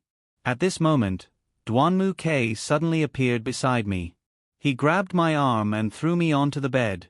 Before I could react, his whole body was on top of me. I was so scared that I quickly covered my chest and shouted at him, "What are you doing?" Duan Muke forcefully grabbed my arms and pressed me onto the bed. My upper body was completely naked in front of him. My legs kicked wildly. Duan Muke pressed down on my arms and looked at me. "Don't move. What do you want? If you hate me, I'll leave." "Can't I? Why do you have to torture me?" Gradually, I lost the strength to struggle and let him press on top of me. Games need to have a certain amount of fun. Look at you now. You look like a defeated pet. I don't know why, but I suddenly feel very excited. Duan Muke lowered his head and gently bit my collarbone. "Ah!" I cried out. He lifted his head and kissed me on the lips. The sudden kiss made me feel very uncomfortable. It wasn't a kiss of love. It felt like he was sucking my blood. My whole body felt uncomfortable. I couldn't resist and let Duan Muke kiss me. He used one hand to grab both of my arms and the other hand to touch my body without restraint. I wriggled my body, resisting with all my might. I didn't know how many tears flowed from the corners of my eyes, but the hair on my temples was already wet. Seeing that I was resisting so fiercely, Duan Muke raised his head and stared at me. "Resisting is useless. I advise you to be obedient. Don't make any useless resistance. Why? You don't have any feelings for me. Why did you touch me? I didn't care about anything else and questioned Douanmu Quebec. Why? That's the dress I bought for you. You threw away my things. What else do you have to compensate me with? I took your body. That's too cheap for you. Douanmu K looked at me, his hand slowly reaching between my legs. I resisted with all my might. Although I was afraid, I still said to Douanmu K, "You were the one who wanted to tear it away. I just wanted to protect it. That's my thing. It's my memory. What right do you have to be so overbearing?" Douanmu K's face revealed an evil smile. He looked at me and said, "It's too late. It's too late to return it to me. Right now, I'm more interested in your body." He reached out and took off all my defenses. "Let go of me, Douanmu K!" I screamed hoarsely. Douanmu K grabbed my face and looked at me. "I'm telling you, you and I aren't divorced yet. You're still my legal wife. I can do whatever I want to you. No one can stop me." I lay naked on the bed, hugging the quilt as my tears flowed uncontrollably. I didn't know how many times I had cried. My eyes were red and swollen, and my body was covered in bruises. They were all traces of Douanmu K's scratches. It really looked like I had just been violated. My hair was disheveled, and other than the pain, I couldn't feel what had just happened.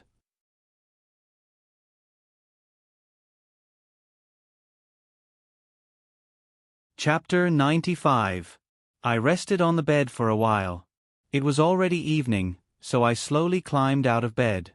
Looking at the clothes on the floor that had been torn by Douanmu K, I couldn't find anything to cover my body. I also looked through the wardrobe. There were only thick clothes left, but they weren't suitable for me to wear right now. With no other choice, I could only find a random shirt that belonged to Douanmu K and put it on. Luckily, his shirt size was bigger than mine, so it could cover the places that needed to be covered. After putting on the clothes, I was too embarrassed to ask the housekeeper to come up and clean up the room. I could only pack up all the torn clothes and put them at the door, waiting for the housekeeper to come and take them away. I walked downstairs and saw Xiao Fengya sitting on the sofa in the living room. After resting, her complexion had improved a lot, but she still looked very dispirited. I sighed and walked over to sit next to her. "Ma, how was your rest?" Xiao Fengya looked at me and nodded slightly. "I just woke up and sat down in the living room. I'm fine now. I feel much better. How's Dad?" Xiao Fengya asked me worriedly. I held her hand and said, "Ma, it's okay. Xinyao has already made arrangements. You don't need to worry. Dad should be back tomorrow or the day after." Xiao Fengya held my hand. She suddenly saw the bruise on my neck that had been scratched by Douanmu Quebec. She reached out and gently touched it. With a puzzled expression, she asked me, "Xiaoli, how did you get this?" I turned my head to avoid Xiao Fengya's eyes. I tightly gripped my collar, not daring to let her see. Xiao Fengya suddenly grabbed my hand and pulled up my sleeve. She looked at my wrist and the bruises all over my arm. She looked at me and said, "Xiaoli, what happened? Why are there so many bruises on your body? Could it be?" My tears flowed down again. I wiped them away and said to Xiao Fengya, "Ma, I'm fine. You must be hungry. I'll make something for you to eat." Then I stood up and walked towards the kitchen, but Xiao Fengya grabbed my arm. Because she accidentally touched my wound, I cried out in pain. Xiao Fengya quickly let go and looked at me. "Sorry, I didn't notice." I was afraid that Xiao Fengya would worry, so I turned and smiled at her. "Ma, it's okay. These little bruises are nothing." Xiao Fengya sat down on the sofa. She picked up the phone and dialed a number.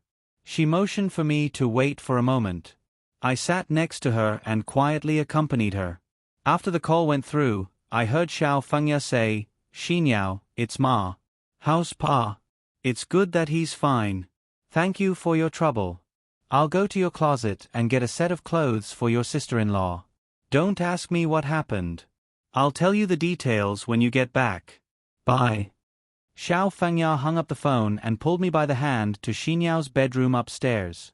I knew that Xiao Fengya really cared about me, but in my heart, I refused. I followed behind Xiao Fengya and said, "Ma, there's really no need. I'll just wear this. There's no need to trouble yourself." Xiao Fengya didn't look back. She pulled my hand and said, "How can you just wear a shirt? I already told Xinyao that she has a lot of clothes." Xiao Fengya pulled me into Xinyao's room and closed the door behind her. She opened Xinyao's closet and carefully looked through the clothes that would fit me. She looked at me and asked in a soft voice, "What happened? Why do you have so many wounds on your body? Why are you wearing K.'s clothes?" I thought for a moment, then told her about Duanmu K's incident. After hearing what had happened, Xiao Fengya suddenly stopped what she was doing. She turned around and hugged me in her arms. She gently stroked my hair and said, "Xiao Li, I'm sorry. Ma didn't protect you well and let you suffer so much." I cried hard, as if something that had been suppressed for a long time had finally been released. I said in a soft voice, "Ma, it's okay. It's not your fault, and it's not his fault." Xiao Fengya cupped my face and looked at me. "Ma just wants to ask you one thing. Can you not hate him? He wasn't like this before. I don't know why he became like this." Xiao Fengya's eyes were also wet, and tears flowed down the corners of her eyes. I reached out and gently wiped the tears from her face. I looked at her and nodded. "Ma, I don't hate him because I love him." Xiao Fengya stroked my hair and said, "Good girl. Let's continue to pick out clothes." Xiao Fengya picked out a few clothes from the wardrobe for me to choose from. I casually chose a simple and convenient dress. When I was changing my clothes, Xiao Fengya saw all the scars on my body. I could feel her eyes were full of pity. I was very willing to be with her. When my mother wasn't by my side, she gave me the warmth of a mother's love, which made me feel not so cold anymore. After changing clothes, I was going to go to the kitchen, but Xiao Fengya insisted that I rest well and pushed me out of the kitchen. Helpless, I could only stare blankly in the living room. I suddenly remembered that when I was fighting over clothes with Duanmu K, I had casually thrown the dress he gave me out the window. I didn't know if someone would pick it up. I walked out of the room and walked towards the bedroom window. Just as I turned the corner, I saw UXN standing there holding my dress. Oh no, I was still a step too late. I quickly walked in front of UXIN. She looked at me in shock for a moment, but immediately recovered her usual calmness. I raised my hand and pointed at the dress in her hands. "This dress is mine. Please give it back to me." UXN glanced at the dress, then looked at me. "Oh, I thought you didn't want it anymore?" My heart trembled. Could it be that she had overheard our conversation? I calmed down and looked at her. "No, please give it back to me." UXIN didn't intend to give the dress back to me. She held the dress and looked at me. "This dress is very important to you. It's the dress that Duanmu Gij gave you, right? Thinking about it, it's funny. On his birthday, he only bought me a dress, but he gave you a custom-made dress. This difference really makes me jealous. What do you want?" She was still holding a grudge. It seemed she wouldn't let it go. UXIN smiled and said, "I don't want anything. It originally belonged to me. Now that it's in my hands, do you think I'll give it back to you?" I was disgusted by UXIN's face. I rushed in front of her and reached out to grab the dress and pull it towards me. She was startled and hugged the dress tightly. I looked at her and said, "Hurry up and give it back to me." After saying that, I grabbed the dress with my other hand and pulled it towards me. UXIN didn't let go. She also grabbed the dress tightly.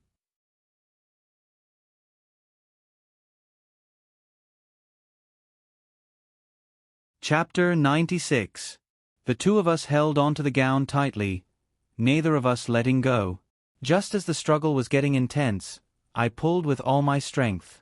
UXIN lost her balance and was almost pulled down by me. Suddenly, Duanmu K appeared and hugged Yu Xin. He reached out and pushed my shoulder, pushing me to the ground. My elbow hit the ground and it was already bruised. I didn't know what to say anymore. I endured the pain and raised my head to look at Duanmu Quebec. He was hugging Yu Xin tightly. Yu Xin touched her wrist as if she was injured. Her expression became very aggrieved. I was the one who was injured, but why did it seem like she was the one who was wronged? Duanmu K looked at Yu Xin with concern and asked softly, Xin, how are you? Are you hurt? Yu Xin shook her head and said to Duanmu K, Duanmu Gij, I'm fine. Luckily you appeared in time and hugged me. Otherwise, I would have fallen to the ground. Duanmu K hugged Yu Xin. He turned his head to look at me, who was still lying on the ground, and said, Apologize to her. I looked at him with a puzzled expression and said, What did you say? Duanmu K raised his voice, and said to me one word at a time, I said it. Apologize to her. He pointed at Yu Xin. He wanted me to apologize to Yu Xin. Was he crazy?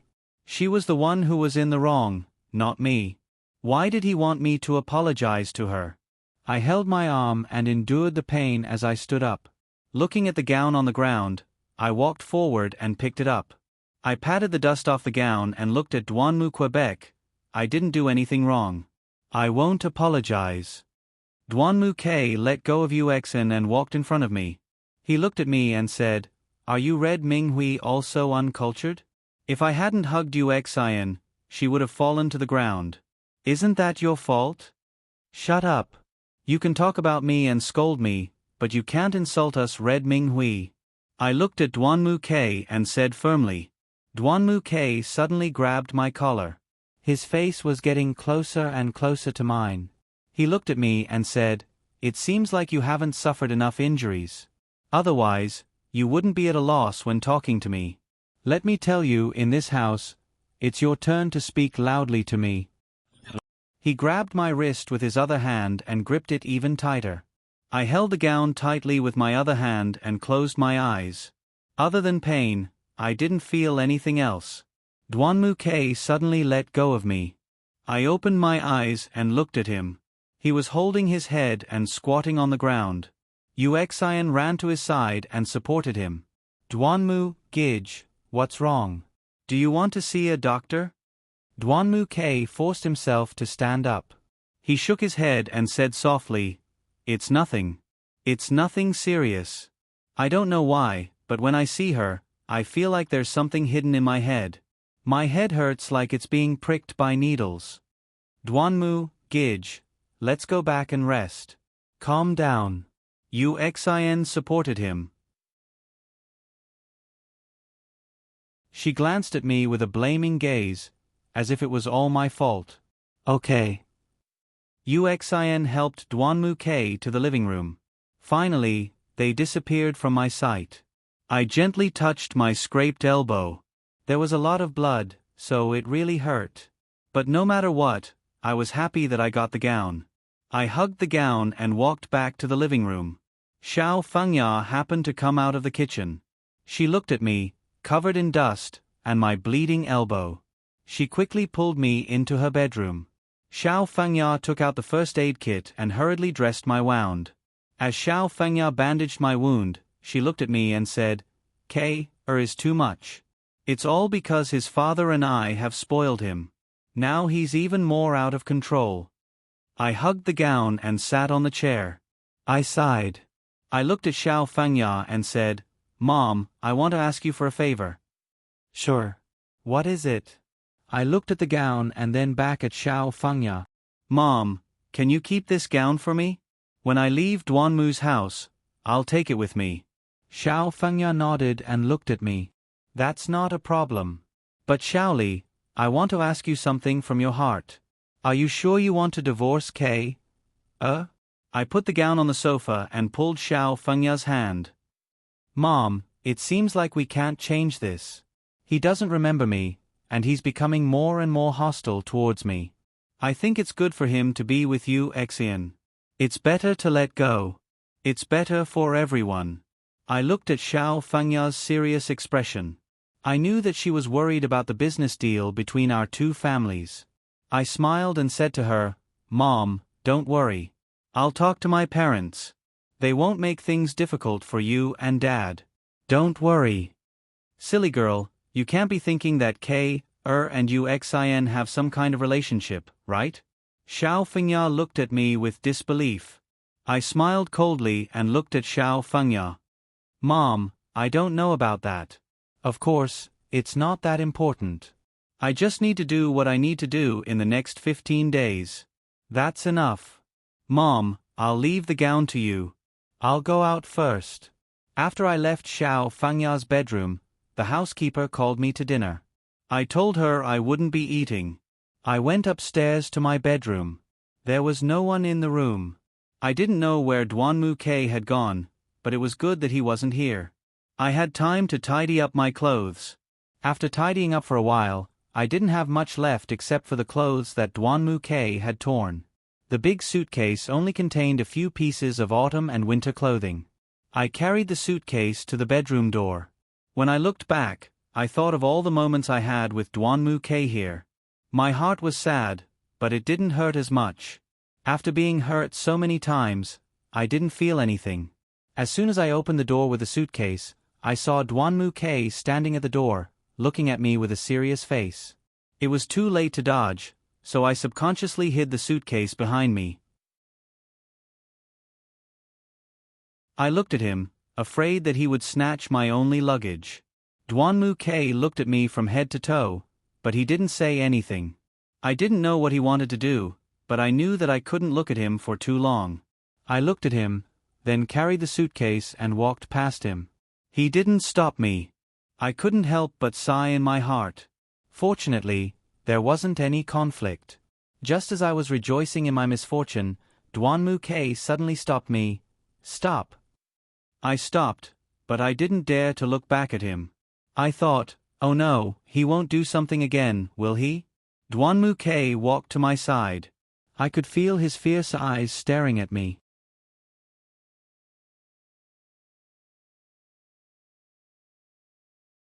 Chapter 97.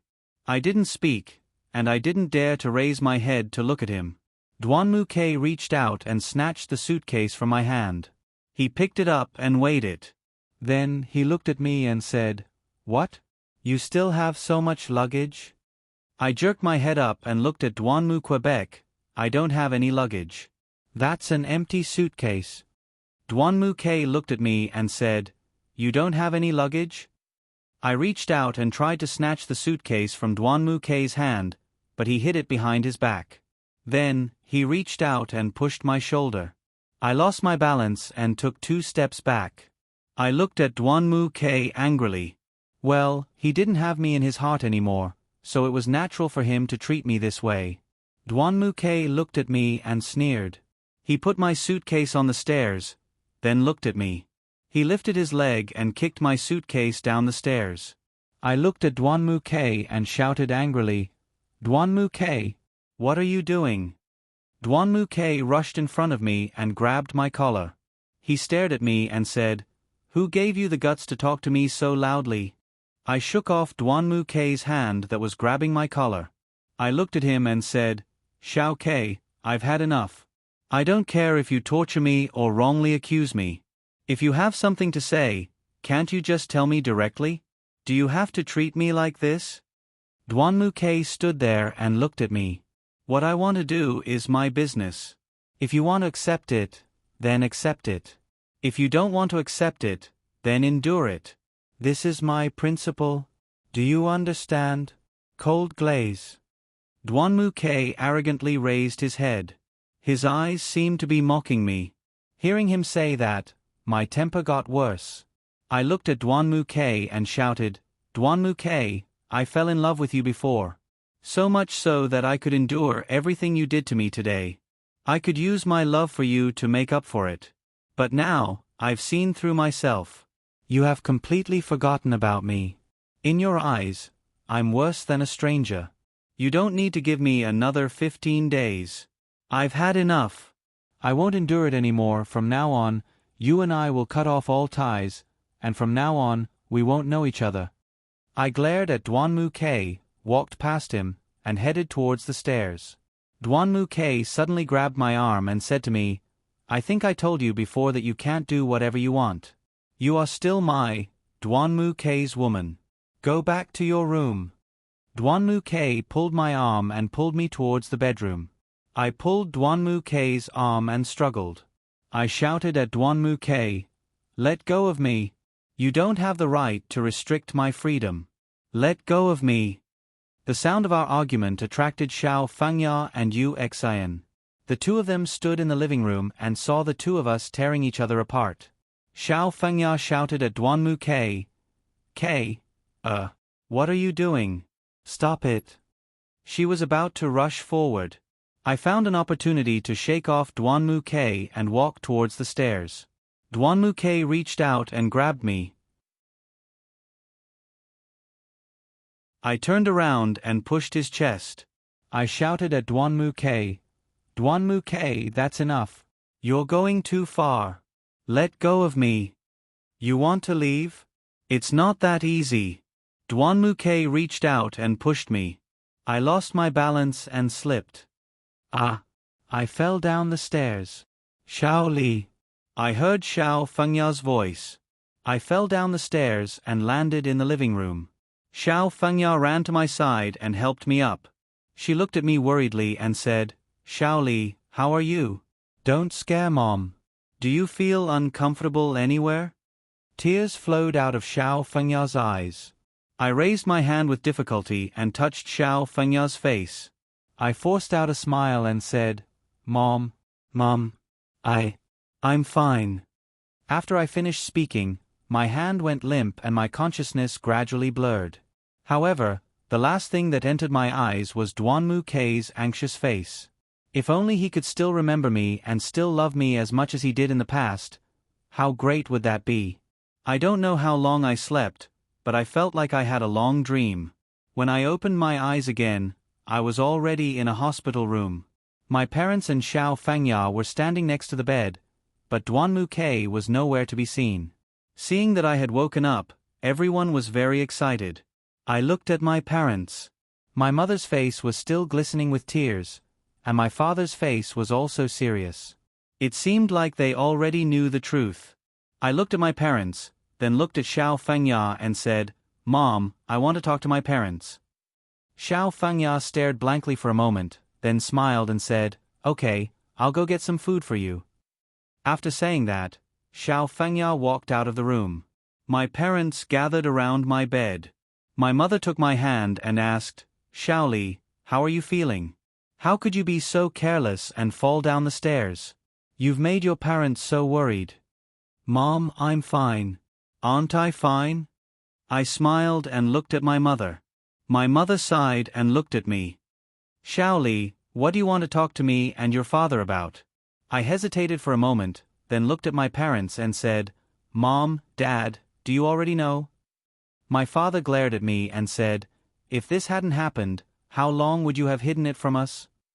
I pursed my lips and looked at my father. "Dad, I just didn't know how to tell you." "That's right, Xiao Li.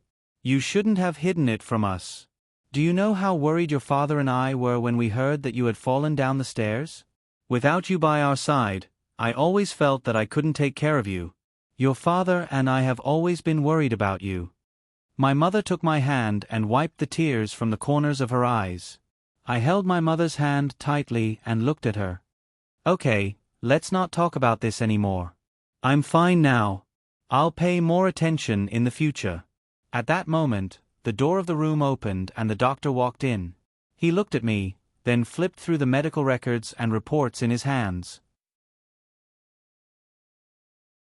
My mother looked at the doctor and asked softly, "Doctor, how is my daughter?" The doctor looked at me, then looked at my mother. "She's 4 weeks pregnant. Did you know that?" "What?" My parents and I were shocked. I looked at the doctor and asked, "How is that possible? How come I didn't realize that I was pregnant?" The doctor closed the medical records and looked at me. "Maybe it's because you've been very emotional recently, so you didn't notice. It's not too late to know now. You should rest well. We just finished the examination, and your body is too weak.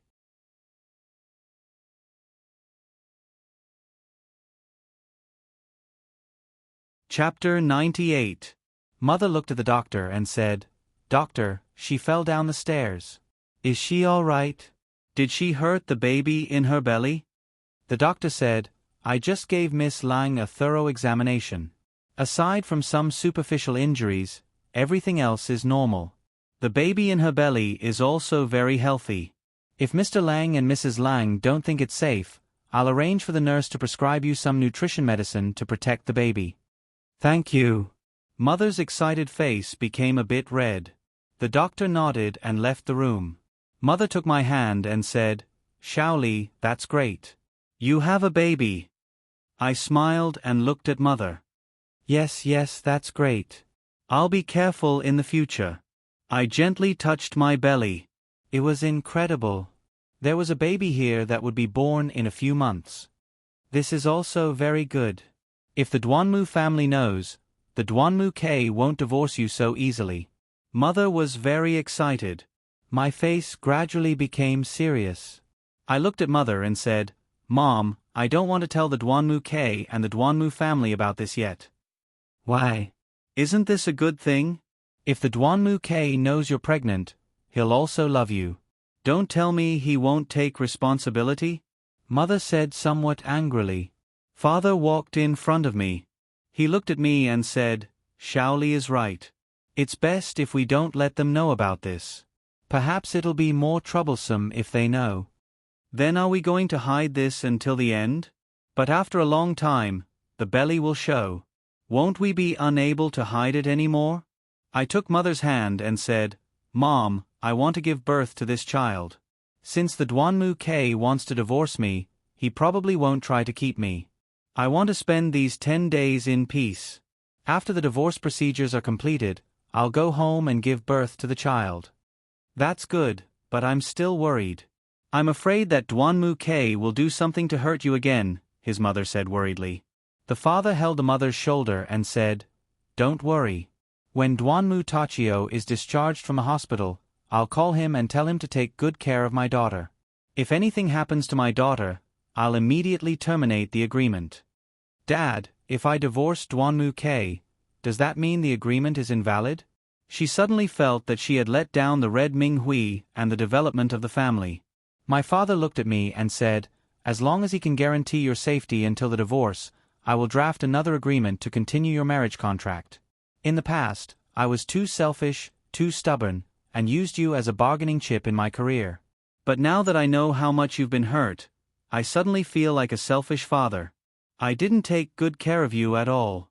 I feel like I've failed in my duty."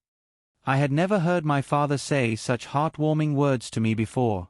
I smiled at him and said, "Dad, I'm not good enough. I didn't do what I should have done. Thank you for being so understanding. Thank you for agreeing to take care of me and my future baby." My mother patted my head and said, "Silly child, why are you being so polite to your own parents? As long as you're well, we're happy." At that moment, Xiao Fengya pushed open the door to the room. She walked in and smiled at us. "What are you talking about? You look so happy." "Nothing much. You're back." My mother stood up and walked over to greet her. Xiao Fengya nodded and looked at my mother. "Yes, I just went to see Li Xiong. The doctor said that he'll be discharged tomorrow." My mother and father looked at each other. My mother looked at Xiao Fengya and said, "Xiao Fengya, I have something to trouble you with." Xiao Fengya took my mother's hand and said, "Sis, we're so close. If there's anything you need, you can just tell me directly." "It's like this. Xiao Li's father and I are very worried about her. We know the details of the situation. Since Xiao K wants a divorce, Xiao Li isn't bad either. Our family has acquiesced. We just hope that in the next 10 days, you and Li Xiong can protect our child. Don't let her get hurt or wronged again. Our heart aches for our child." Xiao Fengya thought for a moment. She looked at my mother and said, "Sis, don't worry. When Xiao Li is discharged, I'll let her rest in the guest room. That way, she won't have any conflicts with K. As for K. We'll let his father teach him a lesson. What do you think? Then I'll leave it to you. Thank you, Xiaoya. My mother held Xiao Fengya's hand tightly and nodded. The parents chatted in the room for a while, then left. I was the only one left in the room. It was past visiting hours, so no one would come to disturb me. Recently, I felt very tired. Not only was my body tired, but my heart was even more tired. My parents kept their promise and didn't tell Xiao Fengya that I was pregnant. I gently touched my belly. I still couldn't believe that there was a baby inside. However, I was still very happy. At least it gave my scarred heart some comfort. I gradually felt sleepy. I closed my eyes and prepared to have a good sleep. Just then, the door of the ward seemed to be pushed open. I instantly opened my eyes and saw a figure standing motionlessly at the door. I forced myself to stand up. Looking at the door, I shouted, "Who is it?" The figure suddenly moved and walked towards me. I switched on the bedside lamp. When he walked closer, I saw that it was Duanmu Quebec. I saw that he was hugging his blanket tightly and staring at him without moving. Duanmu K was holding a bouquet of flowers in his hand. He put the flowers on the bedside table and pulled out a chair to sit down on the bedside chair. He sat there motionlessly and looked at me. I glanced at him and didn't dare to look at him. I lay down with my back facing Duanmu Quebec. I clutched my belly, but I didn't dare to close my eyes. I was afraid that he would do something to me. "I'm sorry." After a long time, Duanmu K said those 3 words. It seemed that he was talking about the argument he had with me and caused me to fall down the stairs. I didn't look at him and said softly, "It's okay." The atmosphere became tense again. After a while, I suddenly felt something touch my body. I turned around and saw Duanmu K lying on the edge of the bed, holding his head. He looked like he was in pain. I was about to reach out to touch him, but I stopped. After struggling for a long time, I put my hand on his head and said softly, "Are you okay?" Duanmu K shook his head. "I'm fine. It's just that every time I feel like I don't hate you that much, my head hurts really bad. I just need to rest for a while." I sighed. "Why don't you go home and rest? It's getting late."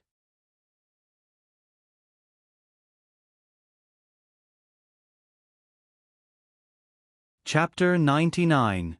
Duanmu K raised his head and looked at me in astonishment. "You know what I'm here for?" I was stunned for a moment, then shook my head. "I don't know." His eyes suddenly became very gentle, and for a moment, I felt that he had returned to his old self. When he saw my expression change, he immediately became very serious. He stood up with his back to me. "I'm here to see how you're doing. It's best if you don't fall too badly. I don't want to pay for your medical bills." The cold water Duanmu K poured on me instantly woke me up. I looked at his back and sneered.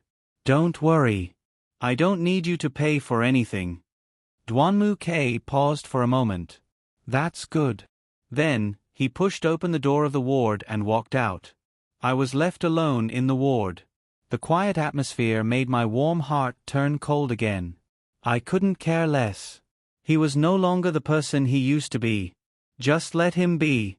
And so, I stayed in the hospital for 2 more days. According to the doctor's instructions, I was discharged. On the day I was discharged, my parents, Xiao Fengya, and Xinyao all came to pick me up. My parents helped me pack my luggage, and Xiao Fengya helped me with the discharge procedures. Xinyao held my hand and looked at me with a worried expression. "Sister-in-law, are you okay?" After Dad and I were discharged, Mom told me about it. I was so angry. How could my brother be like that? "Sister-in-law, are you okay now?" Xinyao held my arm and looked at me carefully.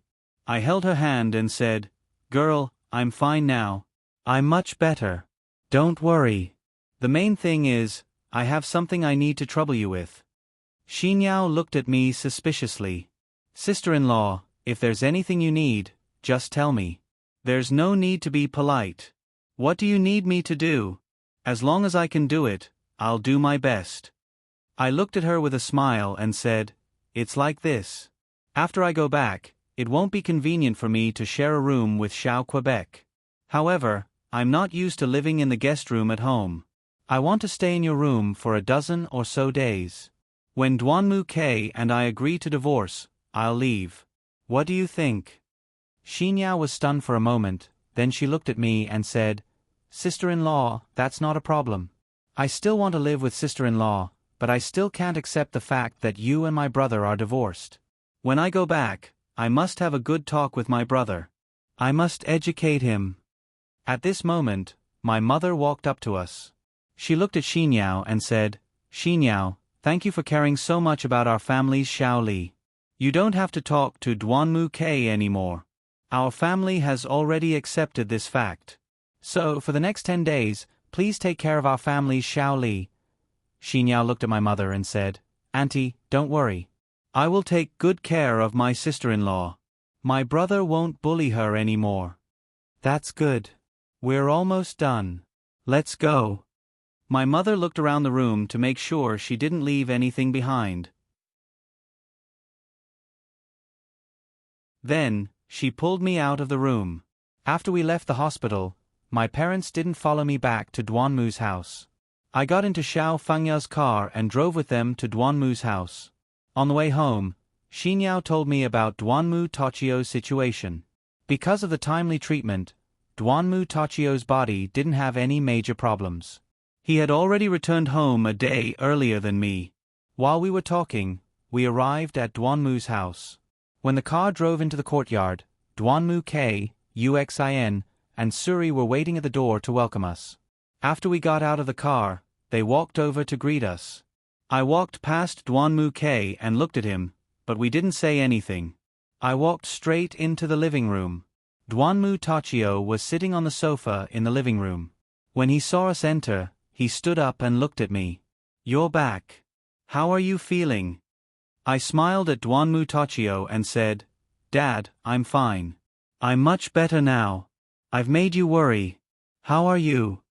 I'm fine. It's all thanks to this kid, Suri. He took me to the hospital in time and let me receive timely treatment. Did you bring this kid here? Duanmu Tochio asked me. At this time, Xinyao walked in front of me and looked at Duanmu Tochio. Dad, Suri is sister-in-law's personal bodyguard. She brought him here. But when you were in trouble, she didn't have time to tell you. Duanmu Tochio nodded. Oh, so that's how it is. Suri is a good kid. I don't have to worry about him following Xiao Li. In the future, let him follow Xiao Li. Also, tell the housekeeper to arrange a guest room for him. Suri quickly walked to the front and looked at Duanmu Tochio. Thank you, President Duanmu. Thank you. Duanmu Tochio smiled at Suri. Then, he looked at me and said, Xiao Li, your father already called me. Since your elder brother has agreed, I'm willing to respect his decision. This time, when I wasn't at home, something like this happened. It was an accident. But for Xiao Li's safety, I've decided to let Xiao Li stay in the guest room. Xinyao looked at me, then looked at Duanmu Lixiong and said, Father, don't let sister-in-law stay in the guest room. It's been a long time since I was able to endure the guest room. It's cold and cheerless. It's better to let sister-in-law stay with me. This way, it'll be more convenient for us to talk, okay? Duanmu Tochio looked at me and nodded. Then, he said to Xinyao, That's good too. I can rest assured. Wait. At that moment, Duanmu K walked in front of me from behind. He looked at my face and said, Dad, let her stay in the bedroom. I was stunned and looked at Duanmu Quebec. I couldn't guess what he meant. Was he going to continue torturing me? Duanmu Tochio looked at Duanmu K and said, K, you've already hurt Xiao Li so much. Why do you want her to go back? To continue being tortured by you? Duanmu K turned to Duanmu Tochio and said, Dad, I already know. I won't do it again. Also, I can vaguely remember a few things recently. She's in every one of them. I want to ask her something. As soon as Duanmu K finished speaking, Uxian stuck to his side and looked at him. Duanmu, Gij, don't think about it. Did you forget? Once you think about it, your head hurts. Duanmu K shook his head. It really hurts. But recently, the images have become clearer and clearer. I can also see that the person is cold glaze. I keep feeling like I'm forgetting something. I remember now. Duanmu Tachio and Xiao Fengya looked at each other. Then, they looked at Duanmu K and said, I don't think it's safe. After all, your temper is very bad right now. Duanmu K looked at Duanmu Tachio and said, Dad, I hope you can believe me. If I say I won't hurt her again, I definitely won't.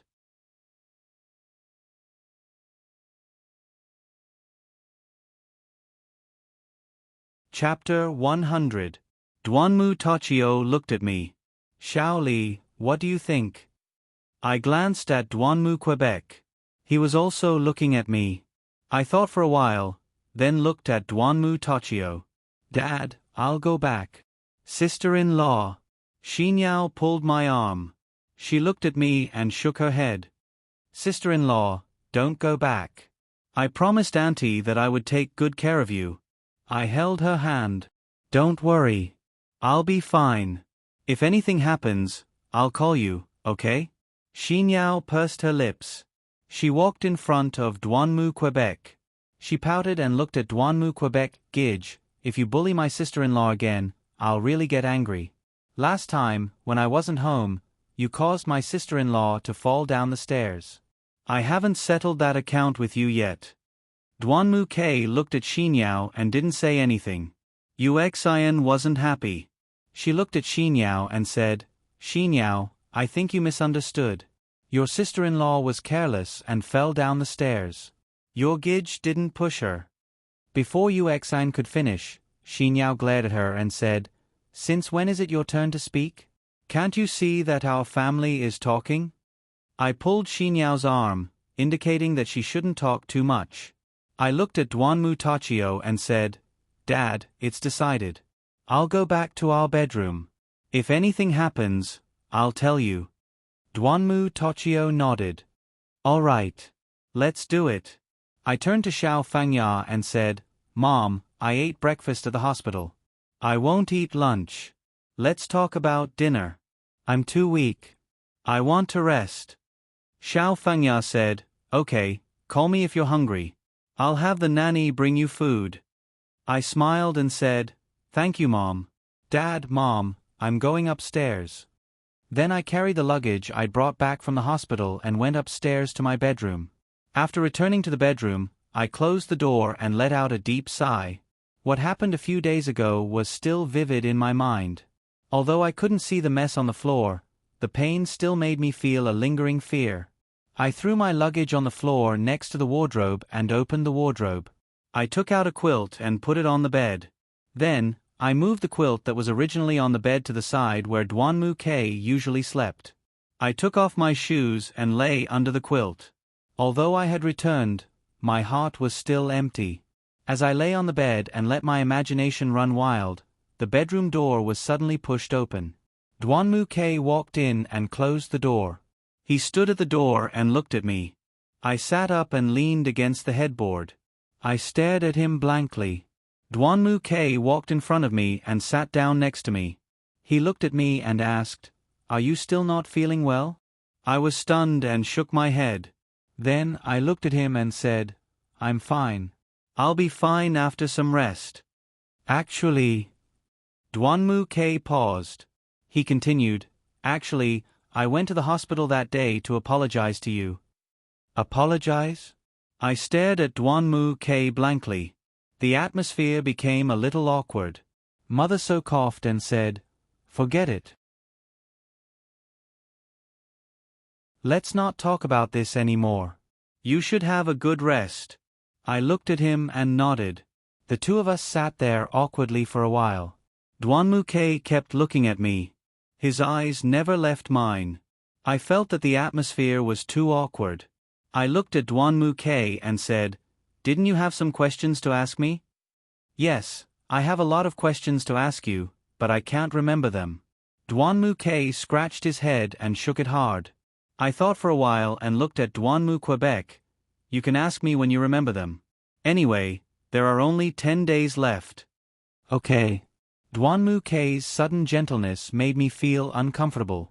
I thought for a while and stood up from the bed. I put on my shoes and walked towards the door. Duanmu K suddenly asked, "What are you going to do?" I didn't look at him.